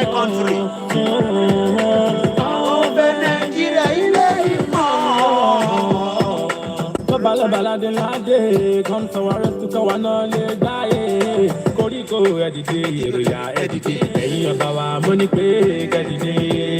Oh, edide, ani abibeya, edide, iku baba ye. Olu bi madala, alake yan bega. Awujala bijebu, king of Benin. Ataja with great reward, Baba Banji Akintoye, Baba Ona Kaka Koikimedia, Baba Sunday Go, OLAYOMI KOIKI,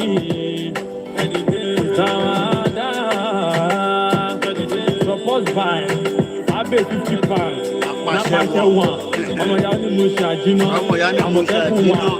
Ìtúgbà bẹ̀ lọ́wọ́ mojo. Yoruba Nation now. No going back. Gbogbo yín bloggers. Gbogbo yín la kí o. Láti 1960 tá a ti gbòmìnira. Wọ́n yóò tọ́ wa jẹ mọ́. Ká padà sí ayé bàbá wa. Awólọ́wọ̀. Yoruba Nation now. J-Froze, Baba wọn. Ìjẹ́sù. Tẹ́lẹ̀tẹ́lẹ̀ action la máa fi ń bẹ́ síbìtì. Ẹ ṣáà ti tú aṣálẹ̀ ní pé ẹ bá ẹsibìtì. Ẹlẹ́jà kíkà yín gan bẹ́ síbìtì. Tẹ bára Benz, àwa gan máa ra Mercedes. Lótọ́ lọ́jọ́ pé yogo balógun yóò lákọ̀. Tóbi tí yóò ní gbéraga, wọ́n ní yóò lákọ̀. Ó tẹ̀ lọ́rọ̀ burúkú kan tí mo fẹ́ sọ sí Nàìjíríà yìí. Ó ṣe wá jẹ́ pé ojoojúmọ́ gan-an làwọn máa jíríà yìí. Kátẹ́jọ́ pé this Nigeria no balance. Àwọn tá fi ṣe lórí gan then no gallant. Rámáì ti sọ kankan ẹ máa ní kọ́lọ́pàá wa gbé. Sunday Igboho ti di àpáta. Tẹ́wá ní pé kọ́lọ́pàá wa gbé. Yorùbá Nation ti di ẹlẹ́àpọ̀mọ̀ kó máa borí ni. Kò sí tí wọ́n ṣe fẹ́ lè tẹ́ Nàìjíríà yóò máa borí ni. Tí bá ti ní pé Yorùbá Nation ẹ máa ní pé no going back. Nǹkan tó bá ti funfun can never be going down. Ọ̀rọ̀ burúkú tẹ bá gbọ́ lẹ́nu mi má fi ṣèbínú. Ẹni tó bá ti fẹ́ sí mi má fi lò mí kì í nú. Ẹ jẹ́ ká padà sígbà ayé bàbá wa Awólọ́wọ̀. Ẹni ta pè ló lè ọ̀tọ̀ lẹ́ni ta bówó lọ́wọ́ ẹ̀. Support by Abe 50 pounds. Ọ̀jíjú gbàgbọ́ lọ́wọ́ mojú. Àmọ̀tẹ́kùn 1. Yorùbá Nation no going back. Moke Abe Napashe 1. Àjínà mo ṣe. Ẹ rò pé mi nìkan ni mo ní mò ń bọ̀ nílé. Ẹ jẹ́ ń dé mọ́bẹ̀. Ẹ jẹ́ kí Igboho fún wa ní ọ́dà pé ó ti yá 72 hours. Àwọn tó fẹ́ gbéra láti bíbà. Wọ́n ní ká gbé ìtókù sábẹ́ ẹkùn. Mo kí gbogbo ẹ̀yin tẹ́ wà lórí program pẹ̀lú wa. Mo kí ọmọdé, mo kí àgbàlagbà.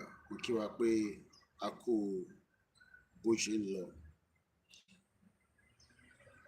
We are back in the program now.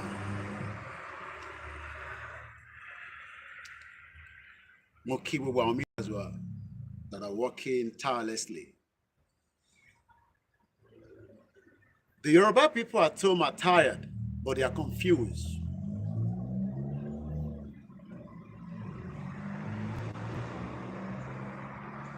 They are tired of Nigeria, but they are confused. Bóyá kó tẹ̀lé Yoruba Nation or kó sì tẹ̀lé àwọn olóṣèlú. And the politicians are very smart, very, very smart, evil individuals that knows and understand the game. Very, very smart. One more way. What we are asking for is the solution. I've not been able to call out names apart from the media, which is must be to work with. They're very, very crafty.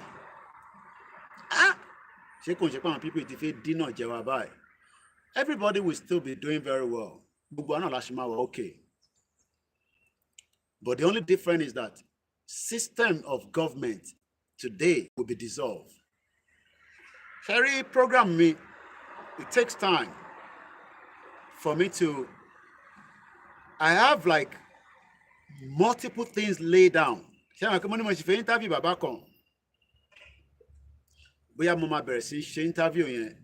I'm upload and I have to see how it's going to happen. It's been a very busy year. I was watching a program yesterday, not Yoruba Nation. Talomo ló tán pè ní Portland, Putlan. I want to do that broadcast in a full broadcast. Portland is in between Somali, the Somaliland. Talomo ló kọ́ tán pè ní Somaliland. Sherry fear tó wà lára wa tá bá ti yọ kúrò, mo kí ìyá wa Erelodua Mabel ẹ káàbọ̀ grandma. Ìjọ tá bá ti determine tán, tá determine, we will be like these lions to fi survive.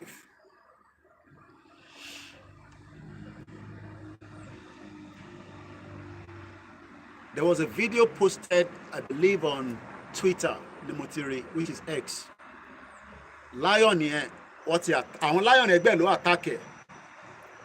Even though pé what he attack ẹ̀, ó ṣì ń prepare pé sẹ́ òun máa defend the territory òun. Ṣẹ́rí gbogbo Fúlàní wọlé, a ṣì ń wá sọ̀rọ̀, bá wa pé gbowó. One day, every one of us will just rise up and we will just say we've had enough, and we will go straight to our governors and our kings, and then we tell them off. Straight up from there. But my reason to is possible.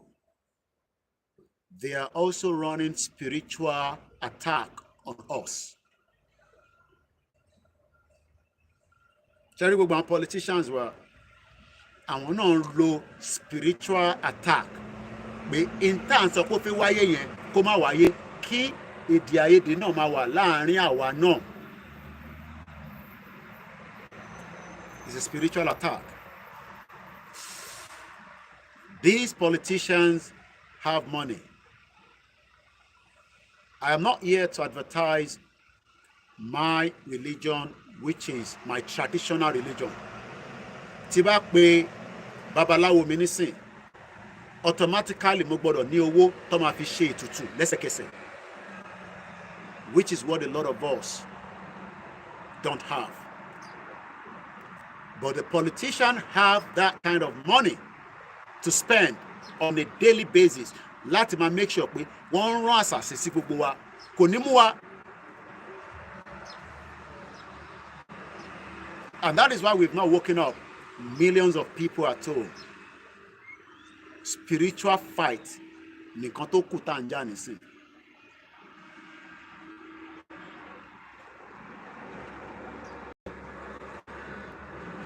Gbogbo nǹkan tó ń rán padà sílẹ̀ Yorùbá pé kí ìran Yorùbá má bàa lè kúrò nínú Nàìjíríà, kò wá ń ṣe politicians wa nìkan. Ní believe pé òyìnbó gan ń ṣe àṣàsí pé kí a má bàa break, nítorí pé tá bá ti break a máa renegotiate gbogbo territory yẹn.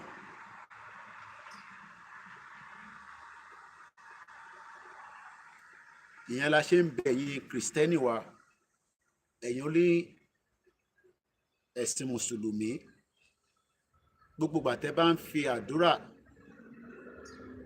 ẹ máa fi àdúrà pé gbogbo nǹkan tó fi délé Yorùbá níwọ̀nba ẹ̀sìn tẹ́yin gbé dání tẹ́ fi ń bá Ọlọ́run sọ̀rọ̀ tó ń jẹ yín, tó ń gbọ́, kó jọ kó má jẹ́ kó pẹ́ mọ́ kó bá wa tó, kí ẹ̀mí àwọn ọmọ Yorùbá lè dìde. Ṣé rírú ẹ̀mí tí ó ń bẹ lára tèmi, tá bá ní 1 million bẹ́ẹ̀ tó bá lè ní, we will knock off Nigeria, and probably 300,000 people will die out of that 1 million, but the rest of you will enjoy the rest of the life. That is exactly what we need. So mo bẹ̀ wá, ẹ̀yin tẹ́ ń lọ nínú spiritual realm, ẹ̀yin tẹ́ ń bá sọ̀rọ̀, tẹ́ bá ti ń dé end yẹn, ẹ máa bẹ̀ pé kó tú ìntọ́fìdé yẹn, kó tú pọ́n pátápátá. 1-2, but 1-2 in a, máa fún yín an example. Ṣẹ́rí gbogbo gadget tá ń lò yìí, as at 24 years ago, kò wà in existence, but àwọn kan ti ní lọ́wọ́. gbogbo smartphone tá a ṣe ń lò lénìí àwọn kan tí ń lò tó jẹ́ àwọn government official kó tó bẹ̀rẹ̀ sí release ẹ̀ fún wa ní series ní díẹ̀díẹ̀ because tó bá gbé fún wa lẹ́ẹ̀kan ó ti máa pọ̀ jù fún wa. Many people have done so many nonsense things and good things lórí ọ̀rọ̀ pé wọ́n mú mobile phone dání. Ṣé mo parọ́ ni?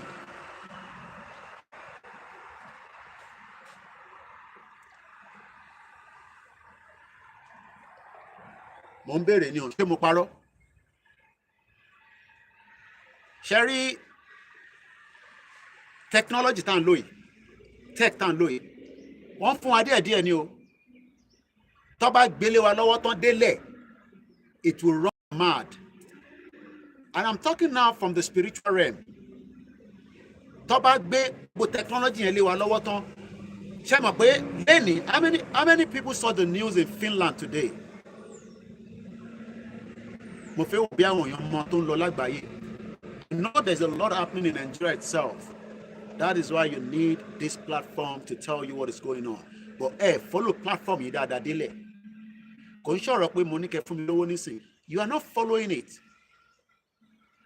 Mark Sobo sọ pé the government isn't in control of companies tech. Simple Google search will show. I am telling lies. Okay. No problem.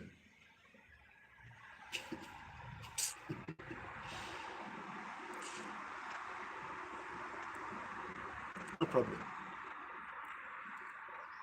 No problem. The government is not in control of the tech. Ìwọ tó mọ̀ tó ṣẹlẹ̀ ní Finland, ó ń bẹ̀ mí pé kí ló ṣẹlẹ̀ ní Finland, ó dẹ̀ ń sọ fún mi pé n tí mò ń sọ irọ́ ni mò ń pa sórí pórí òpè.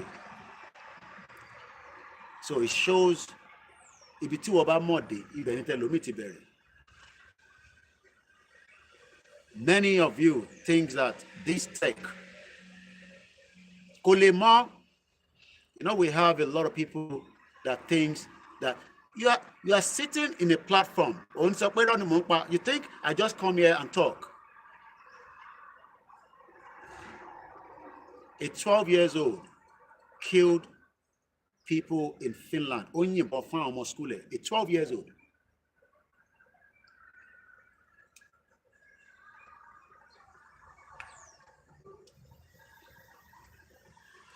There is a lot of spiritual intake. Ṣé mọ̀ pé Heathrow Airport, ṣé mọ̀ pé wọ́n ń lo ìṣẹ̀ṣe láti fi protect ẹ̀? How many people knows that?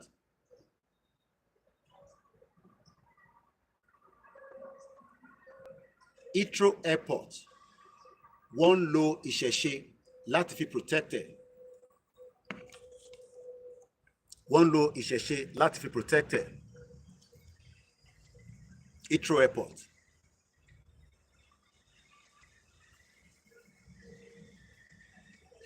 Ṣé rí ọ̀rọ̀ pàfẹ́gbà Yoruba Nation níbi tó dé nísìn, it's more of spiritual than physical. We are fighting the spiritual more than the physical. Spiritual gangan là ń jà. Ẹ lọ gbọ́ gbogbo táwọn wòlíì yẹn sọ, because I don't want to start with ntí Ifá ń sọ. Ẹ lọ gbọ́ táwọn wòlíì, àwọn wòlíì Ọlọ́run, ẹ lọ farabalẹ̀ kẹ́ lọ gbọ́ nǹkan tó ń sọ nípa ọ̀rọ̀ Nàìjíríà títí dọ̀dọ̀ àwọn ọmọ Ìgbò, àwọn tó jẹ́ wòlíì wọn náà. You will understand that there is more to Nigeria than the physical eyes. And you can't look, but Nigeria is a physical eyes. It's more than a physical eyes. It's more of a spiritual problem. And we are going nowhere if we do not prepare to fight that spiritual being. And that is why we cannot say, I can condemn a Christian, I condemn Islam. No, everybody now needs to come together in one uniform, in your own little block, and start asking the gods to release the bondage tó gbé sórí Nigeria.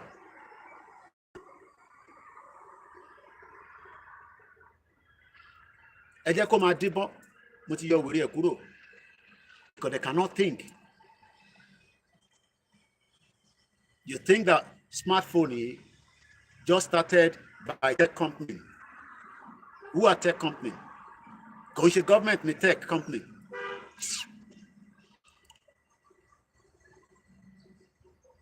Because we are seeing things from the physical, but we are not seeing it from the spiritual.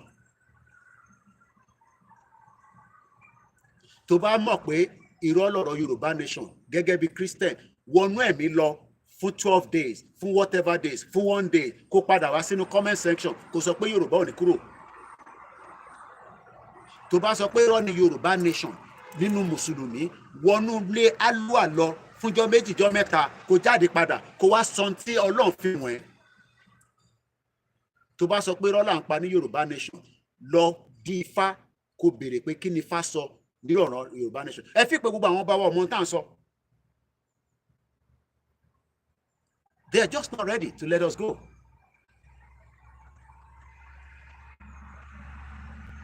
Gbogbo wọn pátá, gbogbo ẹ̀sìn mẹ́tẹ̀ẹ̀ta pátá ni mẹ́sẹ̀gì ti fún wọn pé ìran Yorùbá ti take time láti máa dá dúró. But they are not going to tell you that. Ẹ expect kí bàbá Adébóyè kó jáde kó máa sọ pé kí Yorùbá dá dúró. Ẹ expect kí ìmáàmù kan jáde kó sọ fún yín and bẹ́ẹ̀ babaláwo. They are not going to tell you. Because they are all part of the carcass. It's all about the carcass. So what we are fighting is more of a spiritual than the physical. Yabi Grace, exactly, you're right, Olayomi. Even yesterday, a lot of prophecies were said about the spiritual attacks about Nigeria and our coming out of it.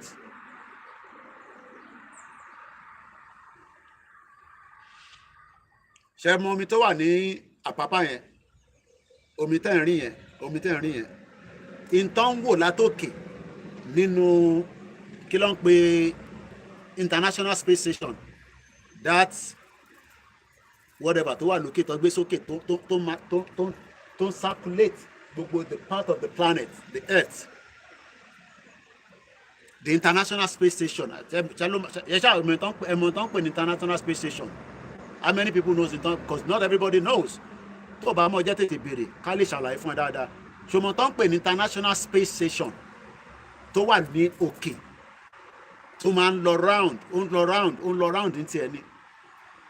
America wà ń bẹ̀, Russia wà ń bẹ̀, oríṣiríṣi ló wà ń bẹ̀.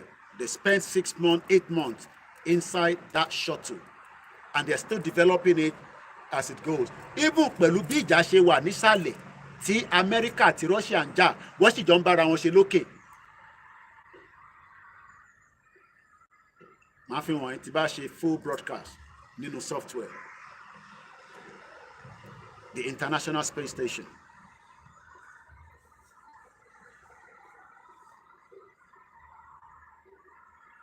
Simple Raimne, it took me to listen to the interview between Nnamdi Kanu and Bob D. Dele Momodu to know that this is the right movement. Bó bá tẹ̀ wá lọ through spiritual realm, ká tẹ̀ sọ pé okay, for whatever reason, believe in that.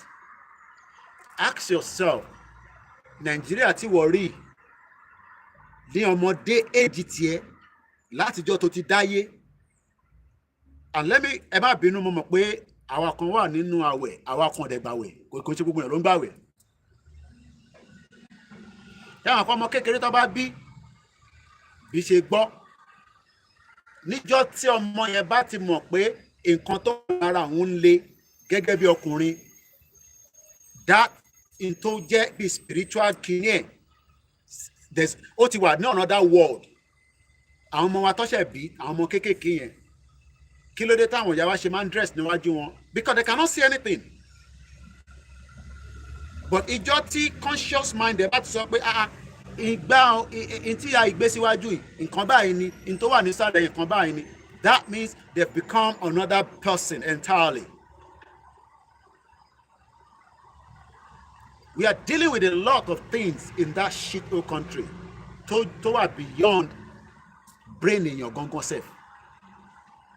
And that is why we cannot stop not to pray, whether through the Christian prayer, the Muslim prayer, to fight back some of those evil forces tó fi sínú system yẹn. Why does it have to take long? In terms of tí kò yé àwọn èèyàn, okay, kí ni mò ń sọ tí kò yé yín? Kí ni tí Oyèdára ń sọ tí kò yé yín? Kí ni tí Lady K ń sọ, Maspin ń sọ, Bàbá Èkìtì, Ọmọlúkà? Kí ni kan tá à ń sọ tí kò yé yàn? Táwọn kan máa sọ pé in tá à ń sọ yàn ò yé wa. Okay, èmi máa ń sọ òyìnbó, okay, kò yé yín. Àwọn tó ń sọ Yorùbá náà, ṣé a gbọ́dọ̀ sọ ègùn kó tó yé yín ni àbá máa sọ Faransé tẹ́ ẹ̀ gbọ́? Kí là ń sọ tí kò yé àwọn èèyàn? It is beyond our imagination thinking. Brain wa yìí, ó ti kọjá ẹ̀.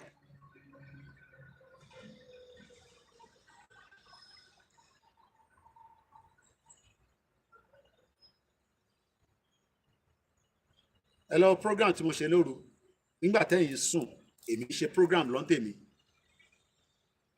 That's why I don't give time and date tí mo fi máa jáde. Tẹ́lẹ̀ la máa ń sọ pé no, I don't do that. Because the world is revolving. Ilẹ̀ ti ṣú láwọn ibì kan bá ṣe ń bá yín sọ̀rọ̀ báyìí. Ilẹ̀ ti mọ́ níbì kan bá ṣe ń bá yín sọ̀rọ̀ báyìí. Àwọn kan ti wà ní àárọ̀ bí ṣe ń bá yín sọ̀rọ̀ báyìí. Wáyé táwọn kan ṣì wà ní òru.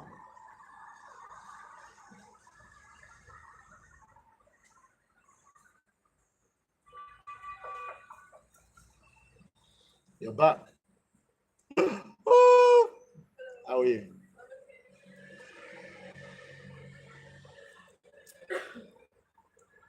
Ṣé àwọn òyìnbó ìtọ́kọ́ lọ́dọ̀ wa ó kọjá ìntẹ́mi àti ìjọ ń sọ nísìn. Ṣé àwọn òyìnbó yìí. Okay, let's look at it this way. Àwọn èèyàn gbé pẹ̀lú wa for 500 years. Do you know what 500 years is? Ǹjẹ́ mọ àwọn kan tí wọ́n kọ́ tó dẹ̀ ń pass sí generation wọn. And those things we were not even allowed to understand. Àwa nísìn nǹkan tó yẹ káwa náà wá kọ́ ká pass the next generation what the block is. They were able to understand who we are than àwa fúnra lọ.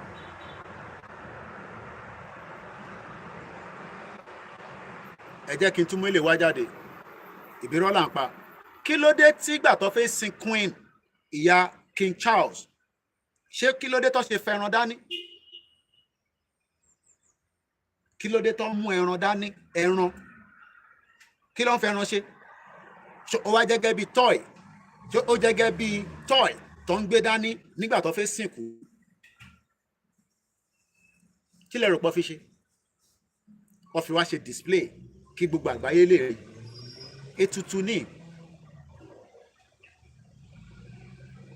òkúta ṣe rántí program tá a ṣe òkúta tí King Charles jókòó lé lórí. Kí ni implication òkúta yẹn in the spiritual realm? Ọlọ́run ti kó wa yọ but ó kọ̀ kù díẹ̀. So the speed is just what we are waiting for.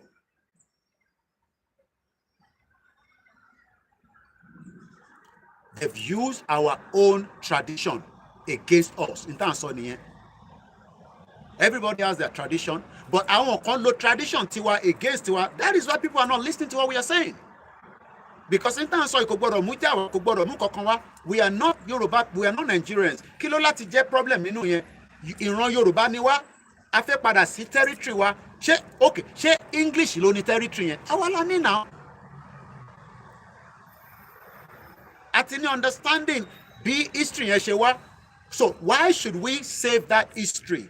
Ṣé mọ̀ pé the longer tá a bá wà nínú Nàìjíríà, the longer là ń pa history tọ̀dọ̀ tiwa.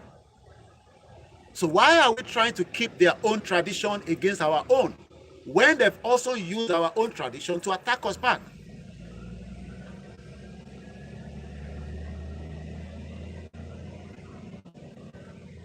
Àwa ní tradition. Wọ́n jẹ́ kí tradition wa yẹn ká fi propel, ká fi suppress àwọn, ká fi ní wealth, ká fi wà successful, ká fi lè ní interview pé àwa sí ayé. Because gbogbo àná la máa kú at some point. Akérédolú dà lé ní nísìn. Where is he? He was still alive up to gbogbo tó kú nísìn kò tí pa many months. níbo ló wà lẹ́ni nísìn? At least that is one Yoruba man tí gbogbo èèyàn mọ̀ látara pé ó ṣe gómìnà. Where is he today? It's gone. So it shows that at some point, this miton lọ sókè, at some point it will stop. So ṣé àwa ti fulfill mission tí a fi wá sáyé? Ṣé mission yẹn ni pé ká wá fix ìlú tí kò ní tiwa when we are unable to propel our own engine? Gbogbo ìlú ló ní engine tọ̀dọ̀ tiẹ̀. France ní engine tiwọn ó fi ń propel ẹ̀. UK ní tọ̀dọ̀ tiwọn, America ní tiwọn, China ní tiwọn. Gbogbo ìlú kọ̀ọ̀kan ní gbogbo àgbáyé ló ní tọ̀dọ̀ tiẹ̀. Kí ló wá dé tí tọ̀dọ̀ tiwa tí kò move forward? Why? Have we asked ourselves? Does that have to do with religion? Does that have to do with their own tradition? No, it's because what stop tradition tiwa, what stop nǹkan tó jẹ́ tiwa, so that we don't move forward.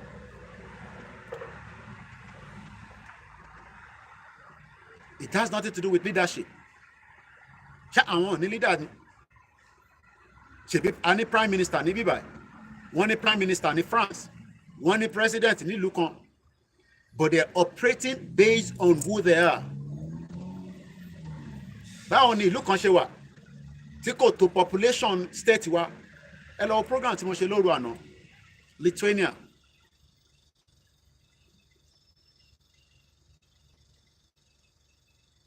Are you ready to fight? Many of you cannot fight, and many of you are not ready to fight. Because if you say you are talking instead of fighting back home, I am ready to fight because I went back home. Mo máa ń sọ, gbogbo nǹkan kan ni mo fẹ́ sọ lórí live show. Bishop Adesina nìyẹn, èmi lọ́lé. Ìyàwó tí mo gbé sílé mọ̀ pé ilé tí mò ń lọ yẹn, that is the final straw. Chief ló sọ fún mi pé ká sì ṣe díẹ̀. Torí tèmi gbé lọ bá wọn nílé, Bishop Adesina wá bá mi ní sókà. Bàbá confirm wá bá mi ní sókà. And that is why he knows that I am serious with this vision. Because Ajoko, ṣé UK ni mo ti fẹ́ gba Yoruba Nation? No, ṣé UK ni mo ti fẹ́ gba Yoruba Nation? No, a lè gba Yoruba Nation nínú UK. Ìsàlẹ̀ láti máa gbà, a máa fọ́n kan mọ́ àwọn kan lórí, a máa stop àwọn kankan, nǹkan kan máa ṣẹlẹ̀, nǹkan kan máa erupt. Kí ló ń ṣẹlẹ̀ ní 80? Ìyẹn ló ṣe máa ṣẹlẹ̀ ní ẹmọ èèyàn tí Israel ti pa ní Palestine ni. Wọ́n ti pa more than 40,000 people. And the world has not ended. 40,000 people ní Israel ti pa ní Palestine. Ilé ayé ò rẹ̀ ti tàn. And the fight is still going on. But I ti ready. A ti sọ Yoruba Nation.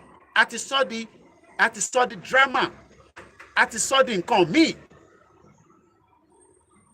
A ti sọ the talk show. It's not a talk show. Intan gbé dání ìkan ṣeré máa ń sọ fún gbogbo èèyàn ní gbogbo tàbá ṣẹ̀fẹ̀ ìyẹn àfi dára wa lára ya. Intan gbé dání is involve life and death, but some of us are not ready for it.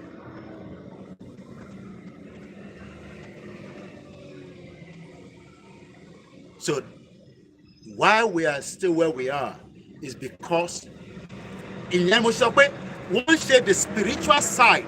Ẹ̀kan ṣọmọ tí ẹ̀gbọ́n tí mò ń sọ látẹ̀kọ́. Àwọn tá a fẹ́ wake up tí wọ́n ti dè mọ́lẹ̀. So how do we release them? Ṣé ẹ ní owó tó tówó láti fi ṣe oògùn?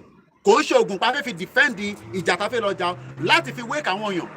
Ṣé ẹ mọ̀ mo sọ lẹ́ẹ̀kan mo ní ti bá ní kí babaláwo mi dífá nísìn ó máa fún mi ní result ifá tí mo dí látara ifá mi. But ó máa ní àwọn nǹkan kan tí máa ṣe tó lè cost up to 100,000 naira. Tó bá máa ra ìgúnfe, wọ́n máa ra kinní kan ni, wọ́n máa fún Odùduwà ní kankan ni, wọ́n máa pa ẹran sínú ògún ni. Ẹni tó bá lówó yẹn báwo ló ṣe fẹ́ ṣe? This is what we are saying. So we are dealing with a catastrophic problem that needs a lot spiritual to break it up. Okay, kí ló dé táwọn wòlíì yẹn tó ṣe ń sọ fún wa pé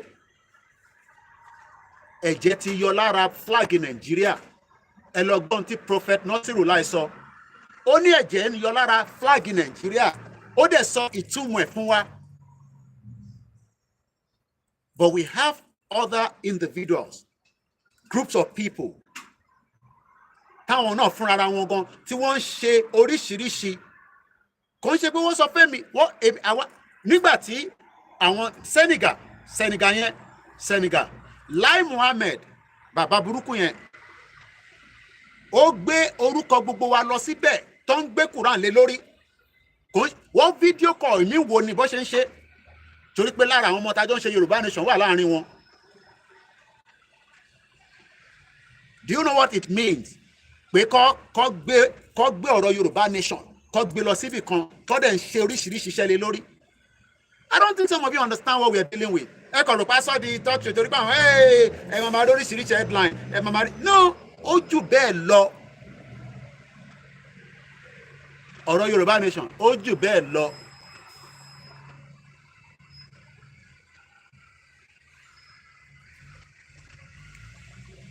Until we pray to the gods of Yoruba land to free us. And then we will be ready to go. But we are almost there. Okudia. We will not stop the campaign while we continue to pray to the gods of Yoruba land. Oh yes, I have said it. We get a lot of new people sometimes. I have said it. It seems like you're new on this platform. I'm not going to be responding to all your questions, but I can read it. I have said it that we need 60,000 men with 60,000 brand new AK-47. Do we have it? We don't have it. Do we have the money to buy it? We don't have it. So something would then lead to something.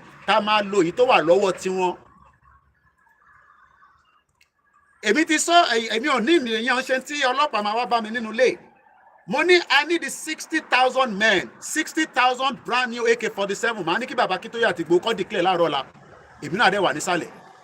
Tó bá wá bí bàbá èèyàn kan dá, tóun náà gbébọn dání, kájọ máa bọ̀. Ká wá fi kanra wọn.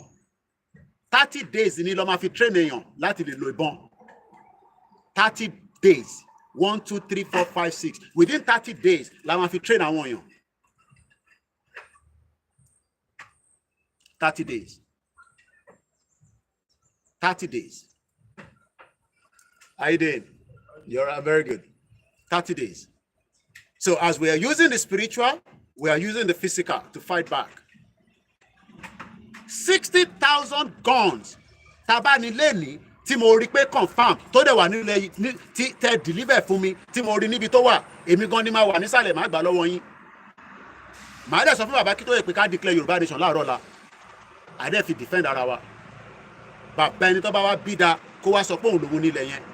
But tá a bá ìtì níyẹn, then we have to wake up many minds. Àwọn ẹ̀mí tó pọ̀ la máa jí dìde láti lè jẹ́ kájọ push it in the numbers nítorí pé a níbọn. So ọ̀nà méjì ni we need the numbers. Ṣé rally tá à ń ṣe ní London táwọn èèyàn jáde, rally tá à ń ṣe ní Nàìjíríà táwọn èèyàn jáde, ẹ rò pójú lásán ni. Wọ́n ò fẹ́ jẹ́ káwọn èèyàn mọ tá à ń sọ ni. Ẹ tó bá ti mọ̀ pé kan tá à ń sọ yẹn in tó máa jẹ́ kí ilé ayé òun wọ̀ òkè ni lẹ́sẹ̀kẹsẹ̀ ló máa tẹ̀lé wa. Mo wo sísítà mi kan mo ní dárúkọ ẹ̀. Ó wà lára àwọn tó bá APC yẹn padà sí Nàìjíríà. Ó post video kan ó ti wà Nàìjíríà báyìí nísìn. Definitely irú àwọn yẹn based on our job nílùú ẹ̀ mo mọ̀ pé ó bá because ó sọ náà nínú post ẹ̀ free ticket ló bá lọ but ibẹ̀ kan mo fẹ́ lò. When they are in Nigeria now, ọmọ Yorùbá ni, ọmọ Ogun State, mo rí post ẹ̀, mo follow ẹ̀. Tó bá dé London padà nísìn, àwọn support Yoruba Nation, but ó ti ń complain nígbà tó délé nísìn. Mo rí tó ti ń complain, ó ti ń complain, just like bó ṣe ń complain tó bá wà níbí báyìí. Àtàbá ti bẹ̀rẹ̀ tábà ti wọnú gíà tí mò ń sọ yìí ọdún mẹ́ta kí gbogbo ẹ̀ tó settle down k'Amẹ́ríkà tó yanjú nǹkan tó wà nílẹ̀ àti gbogbo àwọn òlú tó kù ọdún mẹ́ta ni maximum táwọn ọmọ Ìgbò bá dá wàhálà lẹ̀ ọdún mẹ́ta ló máa fi jàjà yẹn at least nothing less than that ọdún mẹ́ta 3 years. But ká tó dé stage yẹn, ta ló ń tọrọ nǹkan lórí platform?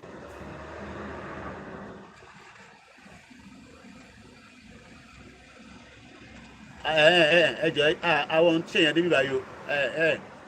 Mo sorry gan. Ẹ bá ń wá nǹkan, ẹ má bínú. Ẹ ṣe owó yẹn lórí platform. Ẹ lọ sí platform tó ti ń tọrọ nǹkan. We will get to that stage. Lórí tí mo sọ, we get to that stage. But àti the stage yẹn, state tá a ṣe wà nísìnyí ni pé à mobilize, à prepare mind àwọn èèyàn. So that kọ́ má bàa ní ó dé bá wa lójijì.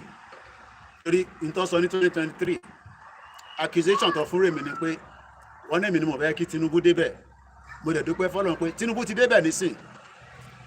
I wish him the best of luck. Mo kí Yami Tomi, mo kí ẹ Bambo. Tinubu ti débẹ̀ nísìn. So I wish him the best of luck. And I don't pray for his death. But I just wish him the best of luck. So ẹ̀yin Yorùbá tẹ́ wà lẹ́yìn ẹ̀yin, ẹ jẹ́ ká jọ máa bí géèmù yẹn ṣe fẹ́ lọ. Ṣé mọ̀ pàwọ́ ti àwa wà níbi géèmù kan nísìn pé káwa lọ. Ẹ̀yin nísìn tẹ́ jẹ́ mẹ́mbà APC àti mẹ́mbà Atiku àti Labour Party. Ẹ jẹ́ kí gbogbo wa máa bí ó ṣe fẹ́ lọ nísìn. But àwọn ò ní wá torí ìyẹn ká wá dúró. Torí pé tá bá jókòó nísìn, tá a campaign mọ́ nísìn, wọ́n á ní àyẹ̀bá wọn sọ. Àwọn sọ fún wa pé irọ́ ni gbogbo wọn pa. So the only thing that is not in we come out, we talk about things, we educate people, we do analysis, we laugh, we joke. I agree, I disagree. To babu mi, ma bu ba be, ma bu ye. Ma run e sile dada, iwo na de bu mi, ma de block e. O ni ri wo life money. Èmi mo kuku ni platform mi. And that's why hello gbogbo àwọn blogger kì í gbé program tèmi. Because ọ̀rọ̀ tí mò ń sọ nínú platform tèmi ó heavy gan.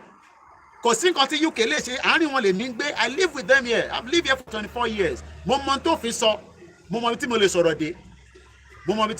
dé. Bọ̀ lórí pé a máa defend ara wa, a máa jà, a máa ṣe kinní kan. Ṣé UK ò wá jà lọ́dọ̀ wa ni? Ogun ló gbé wà, mo ti ṣe gbogbo analysis yẹn. IRA wọ́n bọ́ǹbù Oxford Circus for more than 5 times. Wọ́n ju bọ́ǹbù síbẹ̀. Kó tó di pé wọ́n sign Good Friday Agreement ní 1997 pẹ̀lú Tony Blair àti Bill Clinton pé kólúkálukú máa lọ. So it will start, but ká tó jẹ́ kó start yẹn, ẹ jẹ́ ká create awareness, conscious mind fáwọn èèyàn wa láti lè gbọ́ pé ọ̀rọ̀ ìrìn àjò yìí ó ti ju eléyìí ń ṣọ̀rọ̀ ìrìn àjò. Èmi rí bàbá Adébánjọ, mo sọ fún wọn point blank, mo ní bàbá intẹ́yìn ti ṣe yẹn ẹ ti gbìyànjú. Mo ní ẹjọ́ ẹ kò sọ fún mi pé Yorùbá Nation lẹ́fẹ́ kí n record ẹ̀, bàbá yẹn nírọ́. Olóhùn lè ṣe bẹ́ẹ̀. But àwọn nǹkan tó sọ fún wa kò ṣe gbogbo ẹ̀ náà la máa sọ níbí báyìí. Mo rí bàbá wa ikú bàbá yéye. Mo sọ fún wọn, ó láwọn nǹkan tí mo sọ fún wọn. Bọ̀bọ̀ àwọn bàbá yẹn jẹ́ kó yé wa pé Yorùbá máa lọ. But àwọn náà láwọn nǹkan tó sọ fún wa. So ìdí tèmi ṣe lọ́lé nìyẹn because ìfẹ́ mú confam ẹjọ́kọ̀ sórí social media ń ṣe Yorùbá Nation ìyẹn lèmi ṣe lọ́lé. Bishop Adesina wá bá mi ní sọ́kà. Bá dúpẹ́ fọ́lọ́run. So what we just need to do is just say to our people that kò ń ṣe pé ọ̀rọ̀ ìhẹ́rí ìjà yẹn kékeré tẹ̀ nìyẹn is the future land discuss nísìn. Ẹ wo analysis tá a ṣe lóru àná. Màá kàn yín díẹ̀ fún yín. Lithuania ìlú tó pé 3 million. Ṣé ń gbọ́ mi bá ń bọ̀? President mi nìyẹn, Axoba. Mo kàn tí sọ, mo ti jẹ gbèsè síbẹ̀ bí wèrè báyìí nísìn. A ti fẹ́ ọdún mẹ́ta ni mo ráyè. Mo ti jẹ gbèsè sínú school club mi. Mo ráyè fún ọ lówó. 2.8 million ni population Lithuania. President wọn or prime minister wọn ọmọ 49 years old. Bí ọdún 5 ló fi jù mí lọ.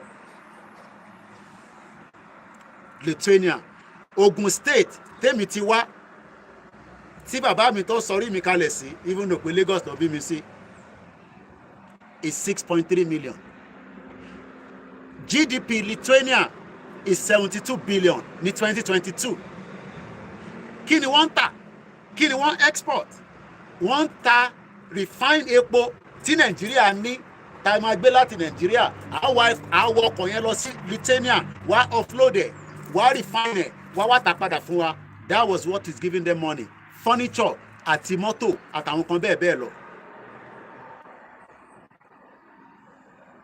So it shows that we are capable. Bẹ́ẹ̀ni Peter Sunday, very very small country, but not very weak lẹ́fẹ̀ẹ́ sọ, very strong lẹ́fẹ̀ẹ́ sọ.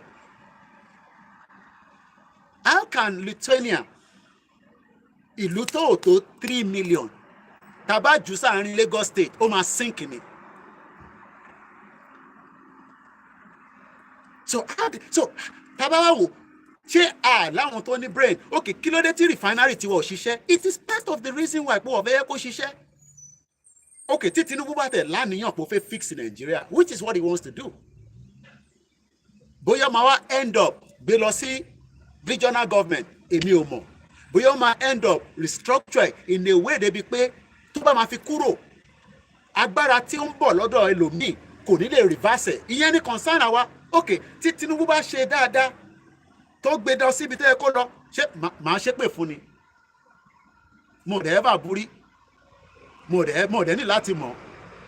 But concern mi ni pé Tinubu tó wà níbẹ̀ nísìn, ó ní timeline yẹn ti ń cut down díẹ̀díẹ̀. Ọdún kan ti pé tán, a ti wà ní April next month, Tinubu máa pé ọdún kan. Kọ́lọ̀ fún lálàáfíà, gbogbo tó bá ní tó ṣà máa lọ sí France kọ́ máa bá wa pọ́ǹpẹ̀ kó lè ní stamina dáadáa, torí pé Buhari gan dead or alive, ó ṣe ayé tó fi tán ni. Àwọn kan náà ti kú, èmi ò bìlípò ti kú, mo kàn máa ní dead or alive. Bó wà láyé kò ní value, bó sí láyé.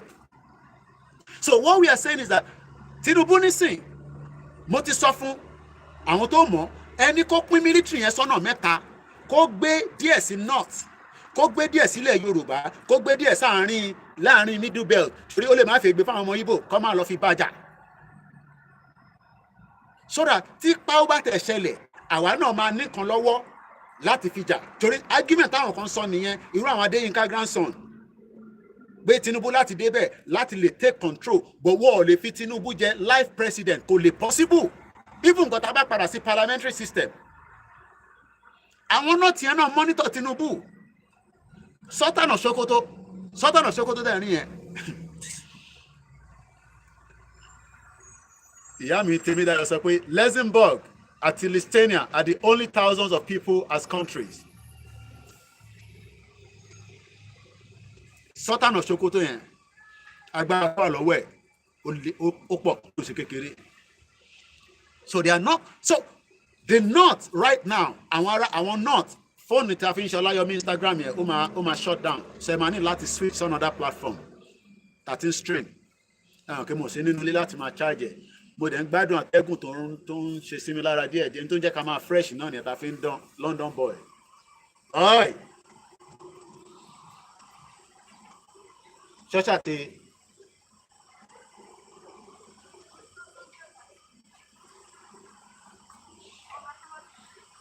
so ìyàwó mi ló ṣẹ̀ ń dé láti, ó ti lọ fa gbòòrò. Ó ti fa gbòòrò lọ látàárọ̀, kọ́lọ́n kó ṣàánú wa. So we are very intelligent people, but the Oyinbo people, wọ́n ti rí vision tàbáwó lọ́wọ́. Wọ́n rí pé vision tó ń gbé lọ yìí, tó o bá stop ẹ̀, tó o bá fà wálẹ̀, tó o bá fàjà, tó o bá rán àṣàsí sí ìra wọn tó ń ṣàwà, tó o bá destroy ẹ̀, tó o bá everything ni wọ́n ṣe, and they were very good at it. Ṣáwọn tó tẹ̀ wá tó ń jí wa gbé, àmọ́ páwọn tiwa náà wà lára àwọn tó ń ta ara wa tó fi di slave trade yẹn. Mo kẹ́ ẹ̀yin Koikimedia team. So ibi tá wà nísìn, ibẹ̀ kọ́ ló yẹ ká wà. Ó yẹ kí ìran wa ti lọ jù bẹ́ẹ̀ yẹn lọ. Even nǹkan tá a bá tẹ̀ wá lọ Amẹ́ríkà, a lọ Japan, a lọ China, a lọ ṣe bíi masters, a lọ ṣe PhD, a tún padà wá sílé, àwa ń develop lọ. Nítorí ká máa ṣe nìyẹn. Àwa wà níbi rakatia, níbi tọ́mọ Yorùbá ṣì ń mu pure water, níbi tọ́mọ Yorùbá ṣì ń struggle. is because the system was set up for a very long time. Tinubu try láti fẹ́ restructure to some extent. Láwọn ìgbésẹ̀ tó ń gbé ó ní wọn lára. Àwọn náà ti wà comfortable. Àwọn northerners wà comfortable pẹ̀lú Tinubu. Kú ọ̀dẹ̀ ní rípa tó máa fi ṣe tán.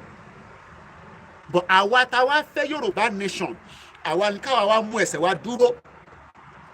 A máa lagimọ lórí ni. Àní lagimọ lórí ni. Àìtí mọ̀ because àìtí test ground. Tá bá jáde la máa mọ̀ tí Tinubu fẹ́ ṣe fún wa. Bóyá máa sọjú nù. Ẹ fi wọ́n lẹ̀. Àwọn ọmọ Ìgbòho àti bàbá Akintoye nìyẹn. Àìtí mọ̀. And that is why àwọn Biafra, they are very concerned. Pé àwọn Yorùbá yìí ti dákẹ́ o. Àwọn ọmọ Yorùbá yóò sọ̀rọ̀ mọ́ o. Mo wà nínú space wọn láàárọ̀ yìí. And I told them, we are still in the campaign. Lóòótọ́ a lè má jáde síta CTT tá à ń pariwo Yoruba Nation now. Àìtí ṣe rally. The last rally we did was January 2023 and we lost one person. Kọ́lọ́n kó bá wa fọ̀run. Okay. But this time around, we have not done any rally. And many people are concerned. Hey, mo ti rí àwọn àgbàlagbà oyè, mo ní dárúkọ mentor mi, mo dẹ̀ ní sọ bí tó ti ń wò. Ẹ̀gbọ́n mi dáadáa. Mo dẹ̀ rí sọ̀rọ̀ púpọ̀ náà ọ̀rọ̀ wọn ní bíbáyìí. Mo dẹ̀ ní dárúkọ wọn. Ọlọ́run bá wà pẹ̀lú yín. Àwọn tó yẹ pé ti bá pè lọ ní òru, wá pè mí padà lẹ́ẹ̀mẹ́ta. Mo ti rí wọn nínú ilé. Àwọn náà gbọ́dọ̀ ní mentor. Àwọn àgbàlagbà journalist. Àwọn tó mọ system ti Louis àti Nigeria. There's a lot of shit going on. Kí lẹ rò pé wọ́n ṣe fẹ́ kábíọ́lá débẹ̀? He might not be a perfect man, but kí ló dé tó fẹ́ kó débẹ̀? So ìtagbédá ní náà fà lọ́wọ́lọ́wọ́ yìí.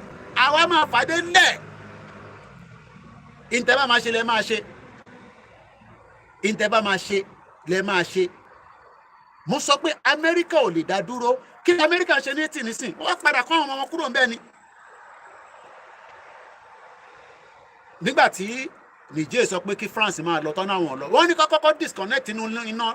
Disconnect iná wọn. Tẹ̀fẹ́ ẹ̀ ń rí náà lò nínú ọ́fíìsì lẹ́fí náà fi lọ. Wọ́n disconnect iná ọbẹ̀.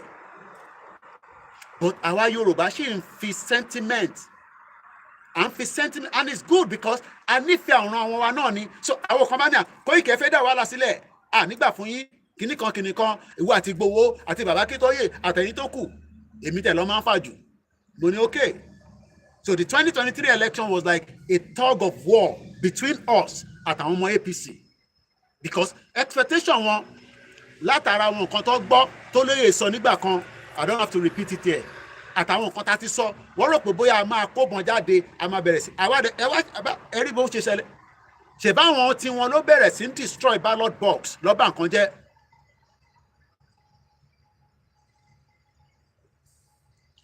Àwọn òyìnbó tẹ̀ fi gbọ́rọ̀ reparation.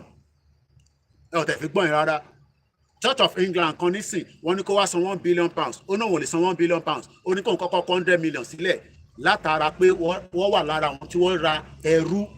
Wọ́n fi ẹrú make owó Church of England. Àwọn kan bá wọn fà ní ìlú yìí. So they've now created a fund, £100 million, tó máa disburse from different things within the Black or African community or whatever they want to call it.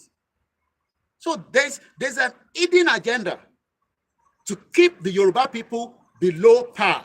Bàbá wa ìran ọmọ aládé ẹ jẹ́ ká kàdé sí. So èyí tẹ́ wà lórí Instagram a máa pa so that ẹ lọ darapọ̀ mọ́ wa lórí Facebook àti YouTube.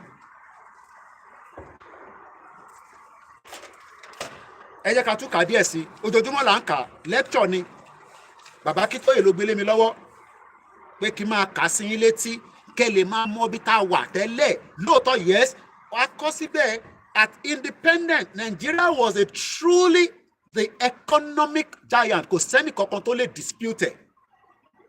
But kí ló dé tí giant yẹn tí kò fulfill mission ẹ̀ ní 21st century ní 2024? Kí ni distance 1960 sísìn? Ṣé bóyá ká máa progress ni? Why are we not progressing? Why are we going backwards? Why? Our money is because we don't have the good leader. It's because there is an that Nigeria lack the inner unity and strength needed for such greatness. We started well with the federation, Western, Eastern, Northern region. The development was going very fast. And they knew that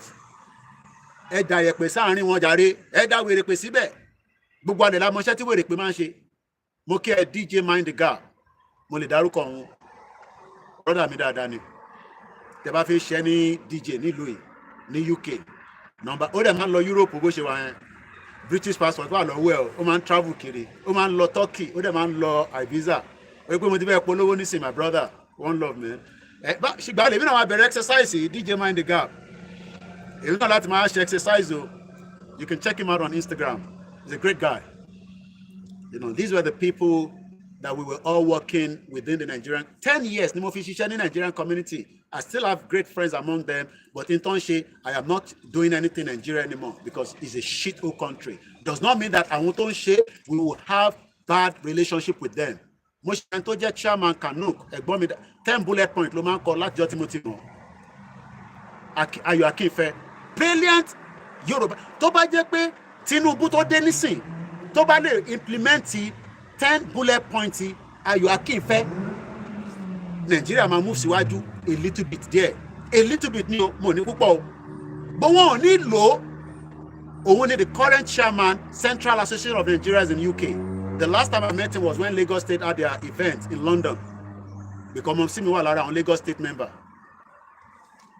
So lè jókòó síbi bàkà máa sọ pé Nigeria 10 years ni mo fi ṣiṣẹ́ nínú Nigerian community tí wọ́n sanwó fún mi lọ́fẹ̀ẹ́ lófò tí mò ń lọ tí mò ń bọ̀ àti lóru àti lọ́sàn-án táwọn kan lẹ́ ń gbowó láàrin ẹ̀. Ọ̀rọ̀ Nàìjíríà ti kọjá tá à ń sọ nísìn. Nàìjíríà kò lè ṣiṣẹ́. Kò sí babaláwo náà tó lè dífà Nàìjíríà tó máa ṣiṣẹ́. Táfà kan bá jókòó pé Nàìjíríà máa ṣiṣẹ́ rọ́ ló ń pa fún yín. It's a crazy country. Wọ́n wá kó ìran tí kò gbọ́ èdè ara wọn, wọ́n dá síra wọn bẹ́ẹ̀, wọ́n ní ká lọ máa manage. Àwọn kan ní when Nigeria outside we are prospering. Yes, because àwa kọ́ la nílùú yìí. Ìbírú àwa ta dé bíbá nísìn, ṣègbígbà tí a dé bíbá ìlànà opportunity. Báyìí gbọ́ ṣúṣùṣù díẹ̀díẹ̀. Mẹ́ndara wa, a ní system tó ń ṣiṣẹ́ tó pilot ẹ̀. Kí ló dé tí kò ṣe ṣiṣẹ́ ní Nàìjíríà? Torí pé wèrè pé ata sínwín lọ́dà síbẹ̀. We have good people in every ethnic and indigenous people. Bẹ́ẹ̀ la náwọn àsínwín. Aláwọn Igbo tó ń ṣe drug. Bẹ́ẹ̀ Ogun State lẹ́ni ibẹ̀ náà ti ń ṣe ritual jù. Ẹ jẹ́ máa advice àwọn ọmọ yín lógun State. State tí mo ti wá nìyẹn. Tó bá ń sọ pé state tó ṣe ritualist jù Ogun State ni. Wọ́n fa àwọn ọmọ yẹn ṣẹ́ tó bí wèrè ni. Torí pé olúkálukú fẹ́ lówó lọ́wọ́. Ẹ sọ pé náà ni mo ń pa kí n gbá etí ẹ̀ mọ́rí screen. Ogun State tí mo ti wá ibẹ̀ ló ti ń ṣe ritualist jù. Ẹ sọ fún àwọn ọmọ yín tó jọ́bìnrin ní gbogbo ilẹ̀ Yorùbá kó wà very careful pẹ̀lú state yẹn. Gbogbo yẹn nǹkan tá a máa wá dì pẹ̀lú lọ́jọ́ iwájú ni. But eléyìí tá a kọ́kọ́ fẹ́ dì pẹ̀lú ni pé ká pull out kúrò nínú scam tó ń pè Nàìjíríà. Scam ni.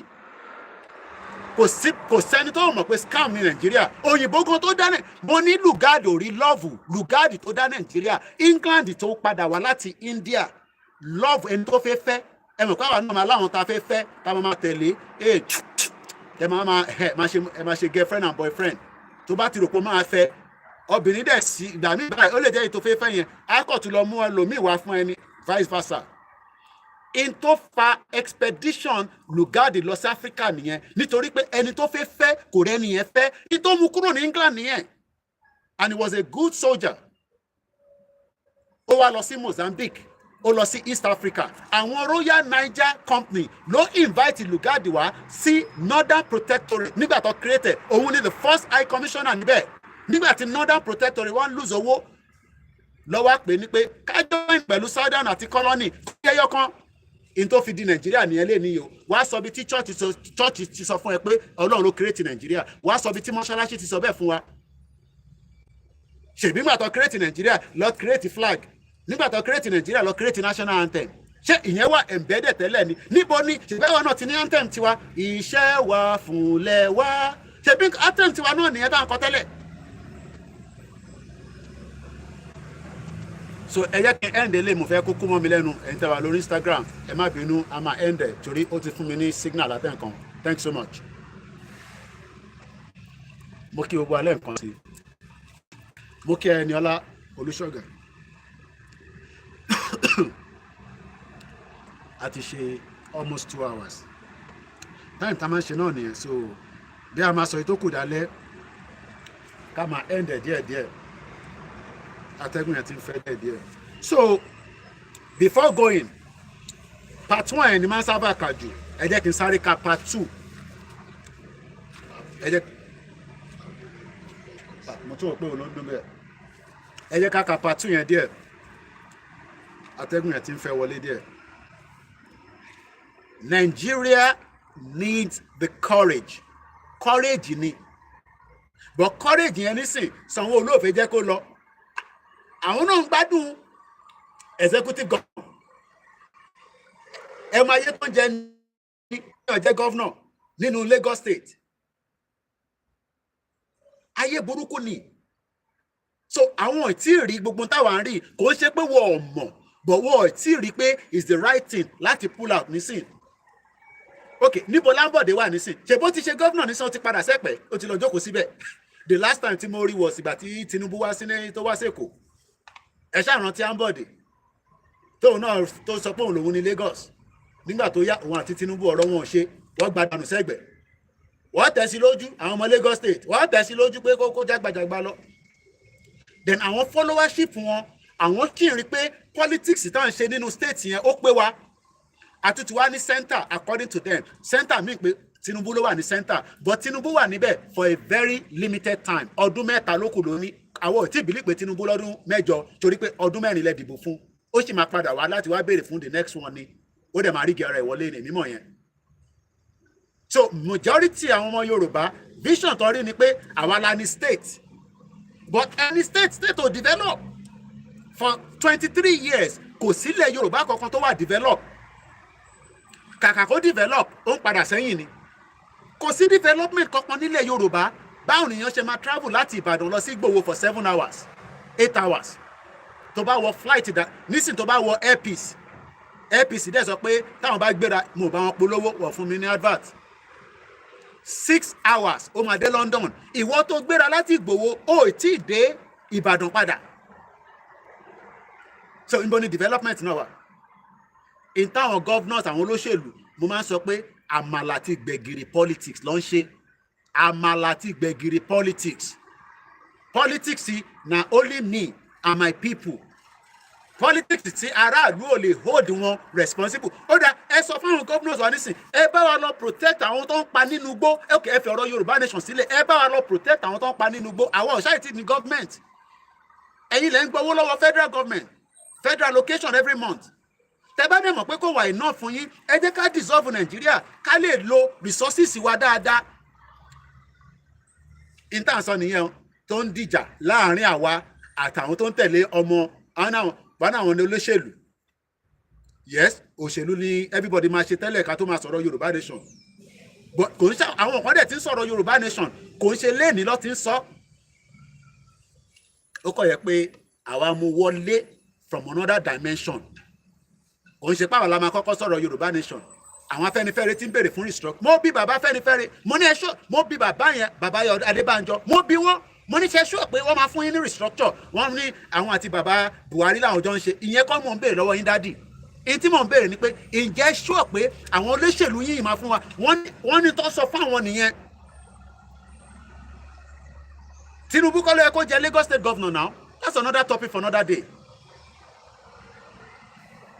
In tó bá àwọn bàbá yẹn sọ kọ́ ló padà wá ṣe nígbà tó di governor Lagos State. Kọ́lọ̀ dẹ̀ máa fọ̀rùn kẹ́ brother mi àwọn bíi comrade Victor Taiwo àwọn ti wà lẹ́nu ẹ̀ tipẹ́ gbowó kan fún wọn ní platform ní Nàìjíríà láti sọ̀rọ̀ ni Ọlọ́run ló ní kí irú social media báyìí wà. Ìyẹn ni Lai Muhammed ṣe pé Google pé kó take down page mi kò ní da fún bàbá yẹn kò ní ṣoríire níbi tó bá wà olórí burúkú ọmọ Yorùbá. Ṣé wàá rò pé Google stupid kó take down page mi pé mo wà lára àwọn tó fẹ́ wá destroy Nàìjíríà tó fẹ́ wá da Nàìjíríà rú ṣé mi gẹ́gẹ́ bí Fúlàní terrorist àwọn bàbá òfò tí bá tẹ mọ̀ pé ó máa di báyìí ni ṣèbó wá sí London kàtẹ́ tó bẹ̀rẹ̀ Yorùbá Nation òun àti bèbí kan tó gbé program kan wá sí King's College King's Cross bèbí yẹn máa ń ṣe mùtẹ̀rántí orúkọ ẹ̀ báyìí mọ́ wọ́n ṣàwá ṣe bí a comedy àbí theatre. That was the first time tí máa rí Lai Muhammed níjọ́ náà lọ́hùn bí i 2017 or 2018 I can't remember now. Bọ́láńlé kinní kan ni bèbí yẹn jẹ́ mo rántí full name ẹ̀ mọ́ ó máa ń gbé kinní yẹn kiri ńgbà yẹn ni it's like a theatre or something. Ìjọ tí máa ń kọ́ rí Lai Muhammed nìyẹn ẹ̀ pé media you have access to many of them kò dẹ̀ ṣe tó mọ̀ mí nú wọn nígbà tó yẹ pé mo wà ní community. Bọ́lá Ṣàgáyà oríjókòó báyìí lójókòó sí tí mò ń rí báyìí one on one báyìí òun àti Emir Sanusi mélòó níyàn fi máa sọ kọ́lọ́n kó fọ̀rùn kẹ́ kí ló pè Ondo State Governor. Ẹ yẹ ká sáré ka part 2 yìí a ṣe ní twitter díẹ̀ lọ́rọ̀ àwọn fóònù tó kù mo kí ó gbà yín ọ̀ràn ẹ má bínú pé mo dárúkọ yín apology for not mentioning the names torí àsìkò ni so I'm going to read straight tó bá dẹ̀ jẹ́ pé mo fi ṣe analysis kéékèèké láàrin ẹ̀ máa ṣe lọ kọ part 1 yẹn la máa ń sábà kà jù ẹ jẹ́ ká ka part 2 díẹ̀ lẹ́nìí. Nigeria needs now the courage to dissolve peacefully. Professor Adebanji Akintoye ló kọ kíní jáde ní February ọdún yìí. Tẹ́ bá fẹ́ copy ẹ lọ sórí website mi koikimedia.com ẹ lọ print 35 page manual ọ̀nà tí bàbá Akintoye fi sọ pé Yorùbá máa kúrò tí ìyá wèrè onítìrí yẹn dé tó sọ pé bàbá yàn ní template ìyá òfò one bastard woman. In summary, as these words are being written in late February, ibi tí bàbá Akintoye ti advice Tinubu mo fẹ́ ká bá ti débẹ̀ yẹn máa gbẹ́nu lébẹ̀ yẹn díẹ̀. Ọ̀nà méjì ni bàbá Akintoye sọ fún Tinubu ó kù sí lọ́wọ́. Ọmọ Yorùbá ni, we don't wish him bad, but we hope that he listen. He listen before it is too late, because Nigeria máa laná. Ó máa laná ìgbà tó máa là lólúkálùkù tí mọ̀ a kàn pretend ni. Mo kí Bishop Adesina mo kí gbọ̀nyìn yá wa. In summary, as these words have been written in late February 2024, Nigeria's security has collapsed. Nigerians are living a life of wrenching poverty and hunger, a life of fretful insecurity and chaos. Important roads have been dilapidated for years. Mo ṣì rí life sister mi tí mo no travel lọ sí Nigeria yẹn lórí page wọn mo ní sọ bí tí mo ti rí. Wọ́n sì show Lagos Ibadan expressway tí accident ṣẹlẹ̀ níbẹ̀ gbogbo Indomie noodles pátápátá ti dà sílẹ̀ lẹ̀. Tẹ̀ máa dúpẹ́ pé nọ́ọ̀tì ni wá ti jí gbogbo ẹ̀. City supply has been fizzling out for years, for decades. Mukia Walushola David. Businesses have been failing or fleeing to other countries. Gbogbo alamọ company tó ti kúrò nínú Nigeria. Ìwọ náà lè kọ sínú comment section tẹ́ bá mọ̀. Láti ìgbà tí Tinubu débẹ̀, kò ń ṣe Tinubu ló bà Nigeria jẹ́, but òun ló lọ gbé Buhari wá tí Buhari tún wá destroy ẹ̀ ju bó ṣe yẹ lọ. And APC ni Tinubu, so àwọn náà lọ sí wà lára àwọn tó destroy Nigeria. But tẹ́ bá ń wá àwọn tó destroy Nigeria, olórí burúkú PDP 16 years. Ọ̀mùtí Jonathan yẹn ó ṣí vọ́ọ̀tì sílẹ̀ ni ẹ máa lọ máa gbọ́ Reno ó ti jẹ ṣégè lára Jonathan kó máa sọ pé I buy Nigeria you do Nigeria ó easy fún ìbẹ́ni tó bá lówó lọ́wọ́ ló ń do Nigeria ló ń buy Nigeria. For decades, businesses have been failing or fleeing to other countries. Nigeria unemployment rate has for decades been among the highest in the world. Èèyàn mélòó ló níṣẹ́ nísìn? How many of you have jobs? Látijọ́ tó ti ṣe NYSC ẹ̀tàn tó ti lọ ṣe scam. Èèyàn mélòó ló níṣẹ́? Bá ń fi sínú comment section. Tó bá níṣẹ́ àbí tó mọ̀yàn tó níṣẹ́ nílé, bá mi fi sínú comment section. Àwọn tó níṣẹ́ gan commit suicide. Ẹ̀rọ ti girl yẹn ní Ìkòròdú. Nínú ọdún yìí náà ni o, tọ́nà mu sniper kọ́lọ́ bá wa fọ̀run kẹ́. Òun tẹ̀ tún níṣẹ́ but pressure pé ó ń ṣiṣẹ́ ní bank bóyá target ọ̀ní kó lọ mú wá ó dẹ̀ ti báyàn sùn títí I don't know. Only God knows what led to her suicide, and I beg you please do not commit such. I know things are very hard in Nigeria. For decades, The quality of education has been falling seriously in all parts of Nigeria. Education iwa zero. Olórí burúkú Buhari, Mokiyami Esther Adeton JP, Mokiyawa Juke, Olajumoke Adejoke. Buhari fún 8 months, ó dẹ̀ close gbogbo university. Àwọn ọmọ wa ń bára wọn sùn nínú ilé nígbà tó máa fi ṣe tán báyìí, nígbà 8 months báyìí, nígbà tó máa di 9 months, àwọn èèyàn ń bímọ ni. Wọ́n ń bímọ ni nígbà tó lọ síbi iṣẹ́ for 8 months. Kevin sọ pé no job for the graduate. Nigeria is not working. Kí gbogbo ẹni tẹ́ ń darapọ̀ mọ́ wa, ẹ̀yin bàbá mi, ìyá mi. Mo kí gbogbo àwọn orí adé tó ń wò mí. Àwọn bá máa ń wò wá. Mo dẹ̀ ní gọ́vnọ̀ mẹ́ta. Okay. Tó ń wò wá.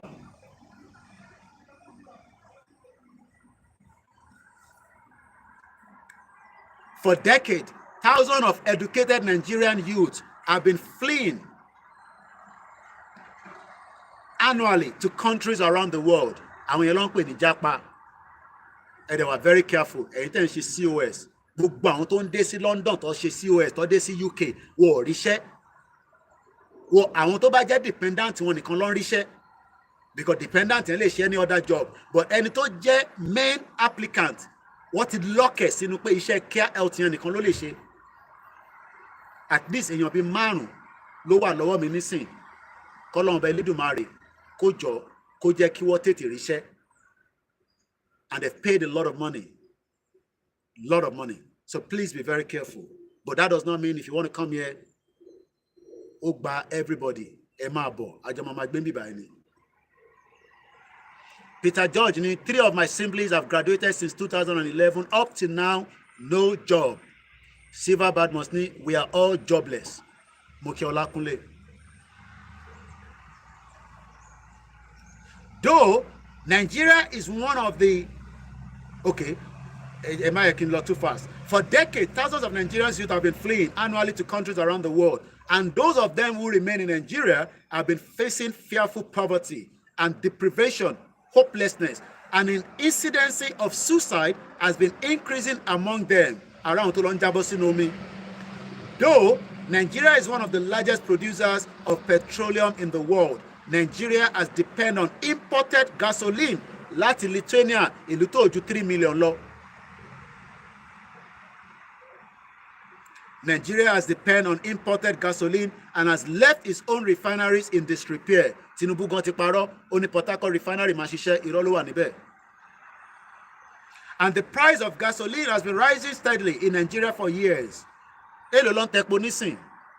Ṣó ti wà ní 500 naira per litre? Ṣó ń drop wálẹ̀? Torí wọ́n ní dollar ti wá sílẹ̀ àti pounds, àdúpẹ́ fọ́lọ́run. Important holders of knowledge of economics, such as the former governor of the central bank, Charles Soludo, the new minister of finance, Wale Edun, the new national security advisor, Nuru Ribadu, are telling the world that Nigeria economy had collapsed before President Tinubu took over from President Buhari, that Tinubu inherited a bankrupt country. Ṣé kò ń ṣe APC kan náà ni wọ́n? Mo kí bàbá wa Adégbóyèga refer.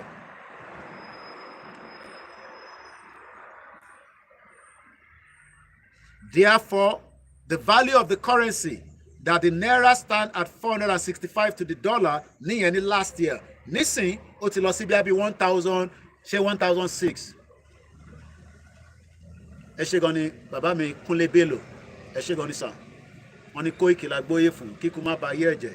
Ikú náà padà lọ náà ni. Kọ́lọ̀ foríjì bàbá tó bí mi. Mo kí gbogbo àwọn ará Ìjẹ̀bú Òde. So I'm just going to move swiftly because of the time. Ibi tí a fẹ́ lọ lò gangan, a máa débẹ̀ nísìn.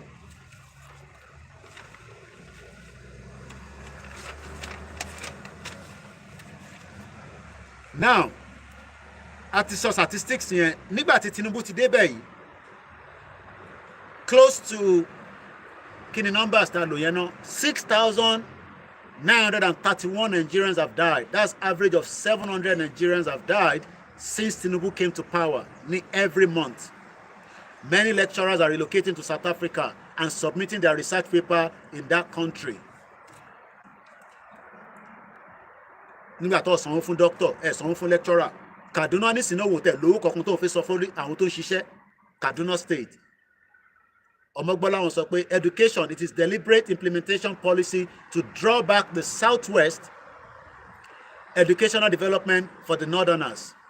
Education wa ti forfeit, ó ti padà sẹ́yìn gan.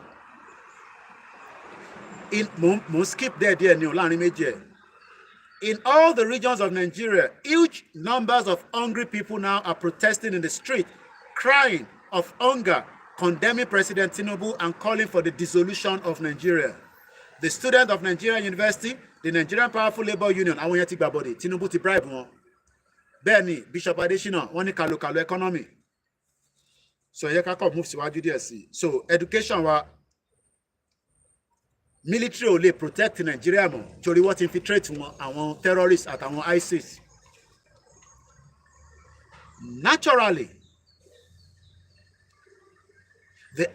Naturally, most people on the trail today see President Tinubu as the cause of all their economic woes, but they are mostly wrong. The collapse of the Nigerian economy, ṣé mo pa àwọn máa wà next? Jáde ká sọ pé Tinubu ló destroy Nigerian economy, but he is part of those that brought in Say Baba ní 2015. Say Buhari, Say Baba. Tí àwọn mi bá fẹ́ dẹ́rìn pa mí nínú ilé ló máa ń kọrin yẹn. Màá ní mo fẹ́ gbórúkọ yẹn nínú.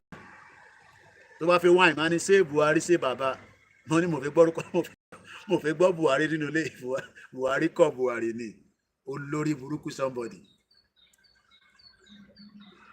The collapse of the Nigerian economy today is the end outcome of 6 decades. Tẹ́ẹ̀bà mọ̀ tán pè ní 6 decades, that is 60 years. The 60 years tí mo bẹ̀rẹ̀ pé independent in 1960, Nigeria was truly the economic giant. Gbogbo yẹn kò last for 10 years. Do you know that between 1960 and 1970, Nigeria literally gone? Láàrin méjì yẹn ni wọ́n rí po. Everybody started dropping ọ̀rọ̀ farming. Nobody was doing farming anymore. Everybody switched to crude oil. We had so much wealth that Obasanjo decided to do Festac 77. Àmọ́ tàbí fowó ṣe. Ayá Dubai lówó. Mo kẹ́yìn ìyá mi tẹ́ ń wọlé lọ́tún lọ́sì. Mo fi tẹ́lẹ̀ Èdùmàrè kí yín mà lọ́tún lọ́sì. Ẹ má bínú pé àìtí ìdárúkọ yín. Gbogbo yín ni mo rí ìyá mi Gbémisọ́lá. Mo rí ìyàwó náà. Àyìnkẹ́, Mr. Taiwo, and the rest of you. Chioma Chineka, our Biafra brothers and sisters, I cite you in the program as well. Olushola David, Eshegoni. One, you are now talking. Latin 1960, títí dé 1970, that was when the best of Nigeria was. After Tari Ekpobai, everybody just abandoned farming. Mr. Babaji, the external force is the root cause of the Nigerian problem. It has always been because the foundation was faulty. The external force is UK. And your federal colony, are you scared of UK? UK gone on in. Because if UK did not merge us together in the amalgamation, we might still have problems, but at least we will be dealing with it as our own country. Not like now we are looking for a country the politicians are saying we should toss off. So let's move swiftly. The pathetic incompetence and brutal corruption of the recent 8 years under President Buhari finally complete the killing of the Nigerian economy. Oh yes, if we go back again to slave trade, 500 years. So that means you are going backwards to the 15th century. So we have been badly affected. Muki Sheikh Razak Abolore, Salamu alaikum sir. Muki gbogbo awata wa nu awe atawata agba. Jori gbogbo akola ngba awe o. President Tinubu believes. Now, this is where it gets more interesting. Koiki, fẹ́ jẹ́ kí Tinubu débẹ̀ ni. Ìwà ti gbowó. Ẹ fẹ́ dalẹ̀ Yorùbá rú. Ṣọ́rẹ́ o, ìwọ tó wà nílùú òyìnbó pẹ̀lú àwọn ọmọ àti ìyàwó ẹ̀. Mo ní òmùgọ̀, ọ̀dẹ̀. Tèmi náà bá wà Nàìjíríà, èmi náà ìsídà mo support Yoruba Nation àbí kí n má support ìkànnì méjèèjì ni. Mo lè máa tẹ̀lé àwọn agbèrò. Èmi gan lè máa gba owó ọ̀kadà, mo lè máa gba owó junction. Tí bá wà ní Nàìjíríà, there's probability pé nǹkan tí máa ṣe nìyẹn. Ẹ ṣé gan ni Sheikh Abolore. How are you, sir? How are you doing? So probability wà. Ráwọn tó fẹ́ finance Yoruba Nation ni, gbogbo àwọn olówó Yorùbá wọ̀ dá sí. Aṣọ ló ń rà ló ń gé aṣọ ló ń ra gold. But tíjà bá bẹ̀rẹ̀, ẹni rí bí wọ́n góòlù àtàṣọ yẹn lọ. Bàbá mi Ọlátúndé ní Jídé Adébáyọ̀ wọ́n ní everybody knows that Yoruba Nation is the solution but kí ló ń fà tí wọ́n fi dá sí? Tàbá mọ̀ pé solution ni ẹ jẹ́ ká kúkú jọ wà ní ojú kan kájọ máa gbára wa nígbò kájọ máa ríyan wa lẹ́kọ̀ọ́ná kájọ máa dápara kájọ búra wa kádẹ wà nínú Yoruba Nation. Ṣèbí nǹkan tá à ń sọ nìyẹn. Mo kí ẹ Afọláyan wàláì tí bá wà nílé mi náà máa gbowó oríta o ó kọ̀ yẹ pé wá ti gúnyàn káàkiri ni èyí tó máa ń bà mí lẹ́rù mọ́ àti mo ń gbé Lagos nìyẹn. Any small thing bá máa fọ́gò ṣáà ni wọ́n máa fọ́gò ṣáà ni wọ́n á gúnra wọn ṣáà ni tábà dẹ̀dọ̀ hospital wọ̀ ní retreatment. Bí ọba àwọn ọmọ ọ̀lẹ́ máa wà ń bẹ̀ ní ọmọ stab èèyàn tó bá stab ẹ̀ ní ibà á sì gbé dé hospital tó bá lè survive ẹ̀. But Nàìjíríà bá gúnra yín níbi tẹ́ bá ti gúnra yín tí fún ti yọ white ló máa kọ́kọ́ yọ báyìí tó bá ti rí white báyìí tó bá rẹ́jẹ̀ báyìí wà kánlẹ̀ ni ẹni tó gúnyàn gan náà máa padà sá lọ kí lẹ wá ń gúnra yín fún kí lẹ ń gúnra yín fún ẹ ṣe bẹ́ẹ̀ ẹ̀yin tẹ́ wà ní gbogbo ilẹ̀ Yorùbá àwọn ọmọ Yorùbá yìí máa bára wa jà àwa tẹ̀ ń búra wa kò ṣe pé ká máa owó ẹ̀ tẹ̀ ń ṣe cultism yẹn ẹ ṣọ́ra it's not worth it it's only one life. So President Tinubu now ó ní òun o ẹ jẹ́ n dìde díẹ̀ mo ti wà lórí ìjókòó látẹ̀kan sọ ẹ ká dìde díẹ̀ so ẹ jẹ́ n dìde díẹ̀ so mo ti fẹ́ wà lazy bí ṣe jókòó yẹn látẹ̀kan. So now President Bola Tinubu ìyẹn Jagaban olórí oko fúnra rẹ̀ bambam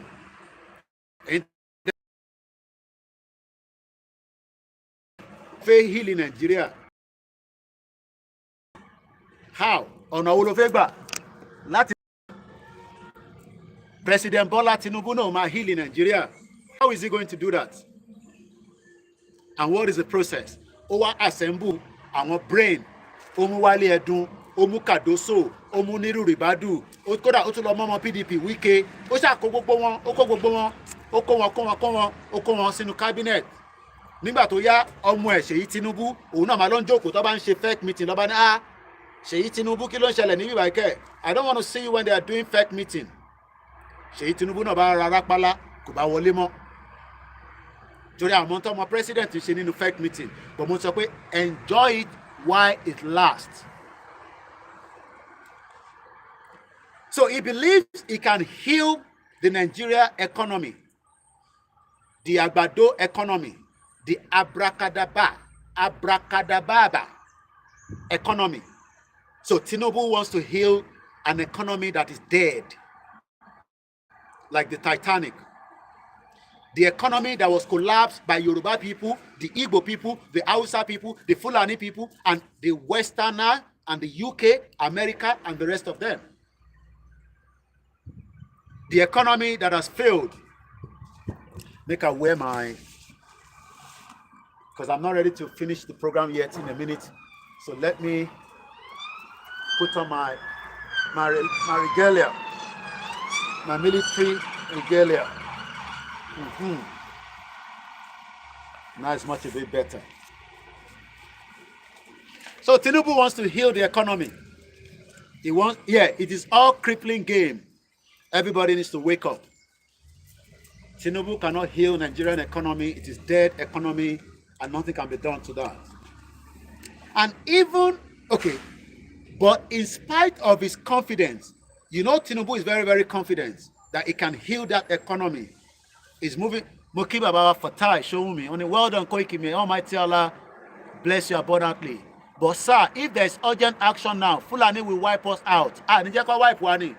But we need to wake our people up. As is only at the beginning of the program. We cannot just be talking about our people need to wake up, but the spiritual side is locking them not to wake up. But in spite of his confidence, his chances of success in that venture called Nigeria are realistically and sadly close to zero. It's a fact. Nobody's fighting Tinubu. Baba Akintoye is not fighting Tinubu. Igboho is not fighting Tinubu. Koikimedia is not fighting Tinubu. But we are being honest with the president, whether he listens or not. But èmi mọ̀ pé kò ní gbọ́. Healing is for the sick, not for the dead. Nigeria is dead, and nobody can wake it back up. Mukiawa Sarah Oyelowo, Yami Esther Lawal. And even if President Tinubu, by dint of resoluteness,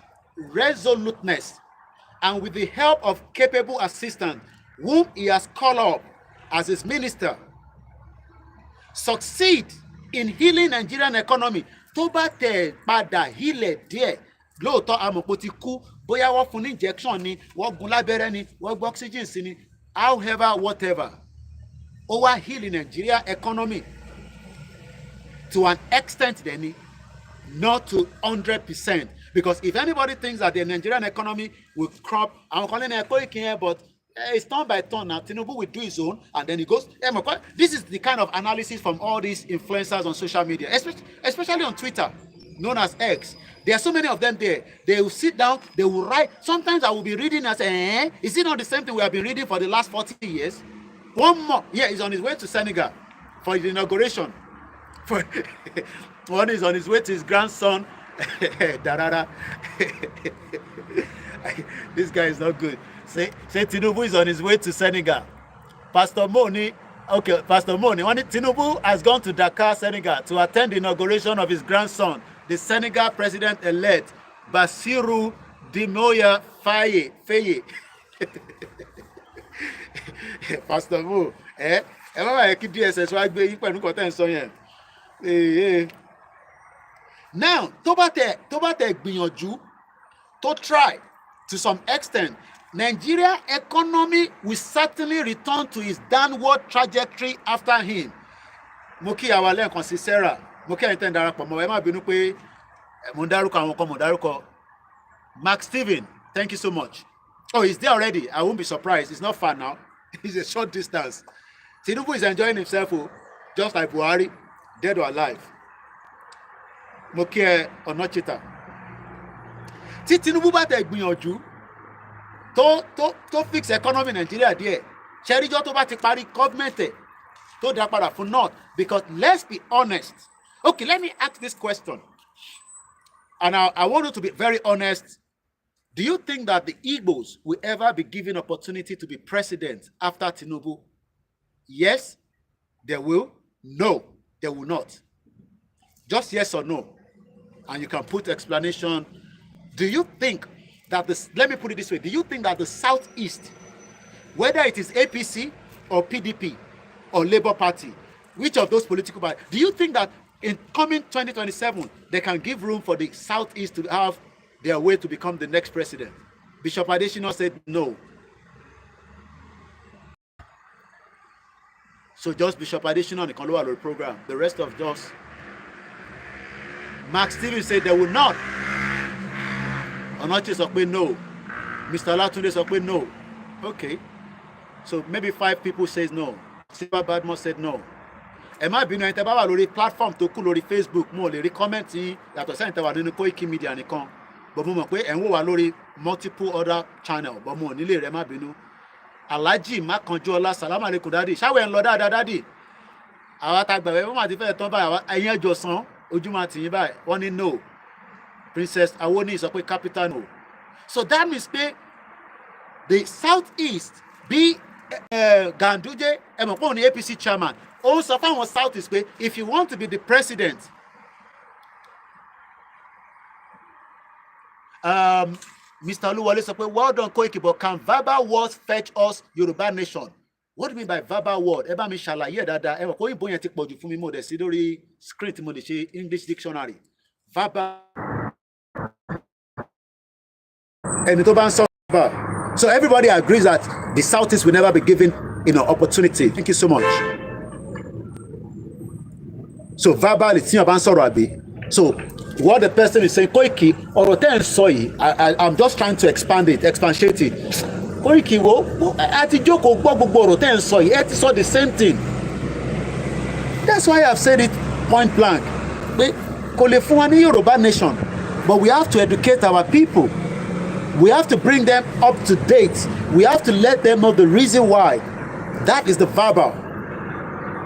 But what is going to give us is the push. And what is the push? We all say the same thing. We are ready to go. Kò ń ṣe pé nígbà tá a máa jáde, a fẹ́ kí Igboho nìkan jáde, but àwọn ò fẹ́ jáde. Because many people now that want Igboho to come out, you are not also going to come out. I know that.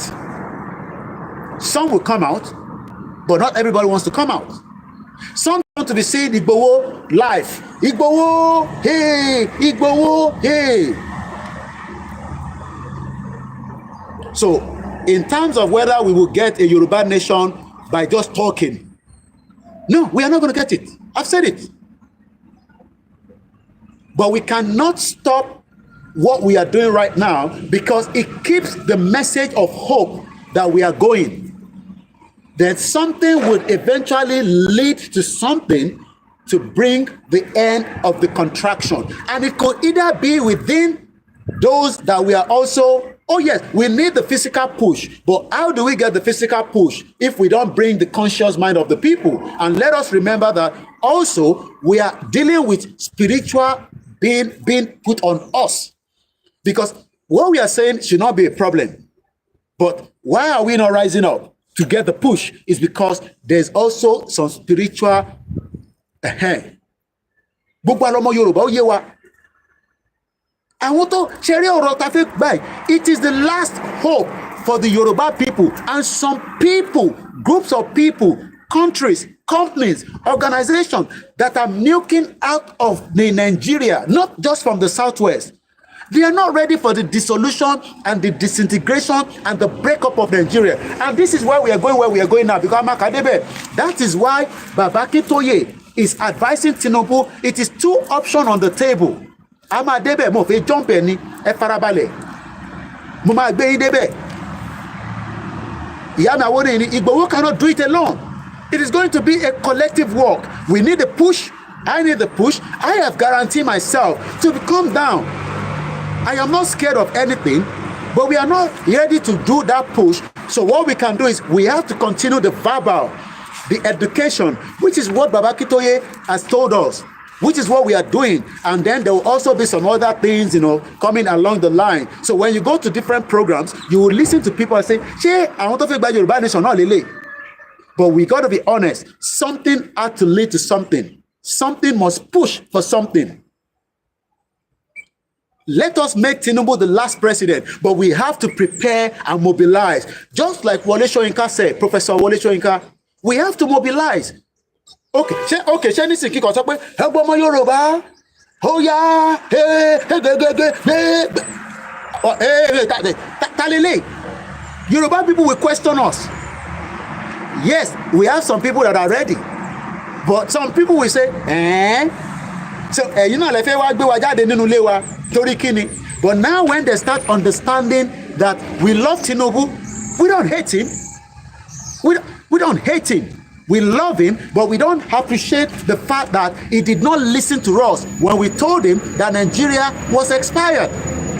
But Tinubu said, Èmi ló kàn. He had his own vision. He has his own purpose. He has his own agenda, aims that he wants to become the president. And he has actually been the president.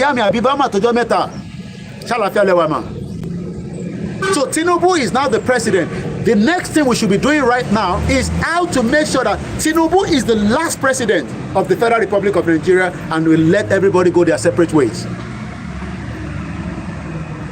Cool Lester say we can only create a Yoruba nation when we are ready to fight ourselves. And I said that lè dé stage yìí ká máa ní pé a fẹ́ lọ àtàkì àwọn èèyàn wa tó jẹ́ àwọn governors wa. But if the push gets to where it is, it might lead to that. There's no doubt about it. Anarchy leads to rowdiness. Even the rally can end up become anarchy. It can end up become a lot of things, but we have to become one. Okay, now, I think move Lotele. I have declared Yoruba Nation. Literally, half of those that were in the movement left because only Ironi Igboho ati Baba Akintoye that we were not ready. And Dupe Onitiri came. She was ready. She was prepared. And she declared Yoruba Nation. And everybody now say, we are waiting for what she's going to do. Because I listened to her last broadcast. And everything I listened to in that broadcast of about 1 hour is just almost as the same thing she has said since she came into the movement. She even made it known that they have not eat $500,000. Oh, it's the $500,000. And that means that she's giving them the hint that only, let me say, I might not get it the way she put it, but what she saw me, only I till $500,000. Òmìnira 2022 tó ń pariwo, wọ́ọ̀ tí rí $1 million. Wọ́ọ̀ tí rí $500,000. So Dupe is already giving them something to give them the impression. This is my own take that tẹ́ bá rò pé Adele máa dé, Adele kankan ní dé o, but kò ń ṣe torí owó Adele ò ṣe ní dé. That is how she put it. She did not say that Adele ò ní dé, but she is saying that Adele tó máa dé yẹn kò ń ṣe torí owó yẹn nìkan. But she already told them that she needed the $1 million to bring Adele. Mo wá ń béèrè pé ṣé $1 million yẹn ṣé wọ́n fẹ́ fi ra weapon ni? And I know some of you don't want us to bring a conversation in here, but that is what has led to the movement, because àwọn èèyàn ní we were too slow. Fẹ́ ṣe nǹkan tó yẹ ká ṣe, àwa la force Tinubu tó fi lọ jẹ́ kó lọ dìbò. No. Kò ń ṣe gbogbo nǹkan la máa gbé, gbogbo nǹkan kọ́ la máa sọ tán délẹ̀ lórí social media. I know a lot of things to some extent, but I don't know everything in the movement. But at least I know that we were ready to go. And let me give you this again. July 1st, I was with Chief Sunday Igboho. Èmi ni mo bẹ̀ Chief pé ká má lọ s'Èkó. Ẹ mọ̀ pé ẹ tún máa ní àbọ̀ Koiki wọ́n náà sán lórí náà, kí ló dé tó wá sọ pé kí Chief kẹ́ má lọ s'Èkó? Because I know what could lead to what could also happen. July 1st, Èkó yẹn tó bá yẹ pa kan Èkó yẹn délẹ̀ níjọ́ yẹn, which is what everybody don't want. We are too scared. Àwọn ọmọ Yorùbá ń bẹ̀rù. I can understand. A fẹ́ jẹ́ kí a rí ẹ̀jẹ̀ sílẹ̀. A fẹ́ rí ìtàjẹ̀ sílẹ̀ rárá. A kò fi gba Yoruba Nation. So the word, if we are talking verbally, we bring Yoruba Nation. No, but it will bring the consciousness of our people to understand the reason why we are saying that we don't hate Tinubu, but Tinubu must now be the last president of the Federal Republic of Nigeria. And that can be done. And the only way it can, yes, she's a very good deceiver, that woman. Iyadagboru, Muki Abdullahi. So let's move forward. I hope I've answered that question. So Yoruba Nation will not we will not get Yoruba Nation verbally, but it is a good thing that we must not stop talking up to the extent that the time that we say here, everybody will stand firm. If you give me what I asked for, which I've been asking, 60,000 AK-47 delivered somewhere in Yoruba land, I will tell Baba Akintoye to declare tonight. And I'll be making my way back to that southwest as quickly as possible on the next flight. Since we don't have that, then what do we have? We have to mobilize our people. And we have to mobilize our people against their oppressor, which is the politician.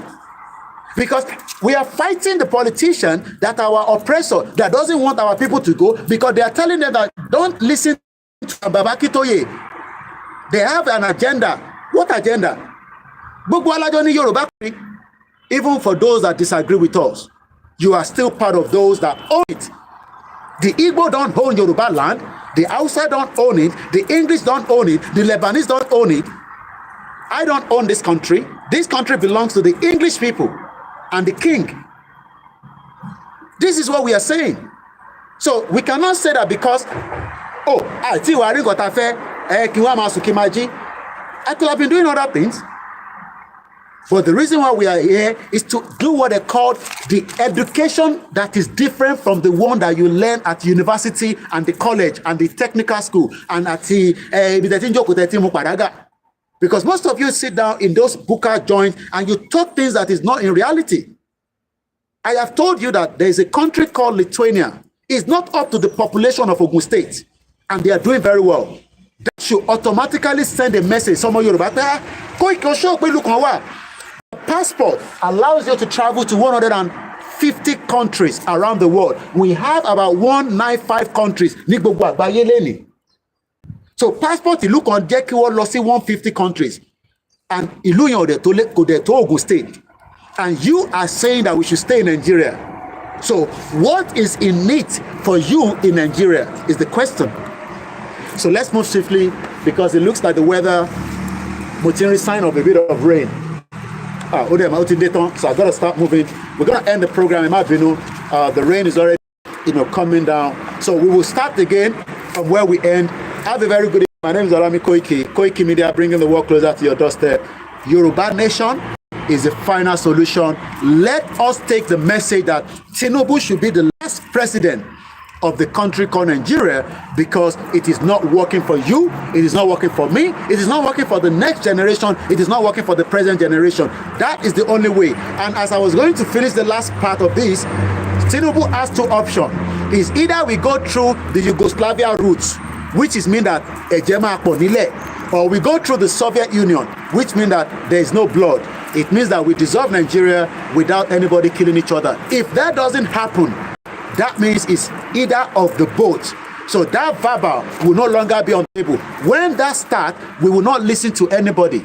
But if Tinubu dissolve it, then we can come back on the right table and we can dissolve it amicably. And if you say you don't want Yoruba Nation, let me say to you, the Biafra will fight Tinubu to exit Nigeria while we are still there doing our preparation. Thank you so much for the lecture. Have a very good afternoon. I got to go now. The rain is here. Bye for now.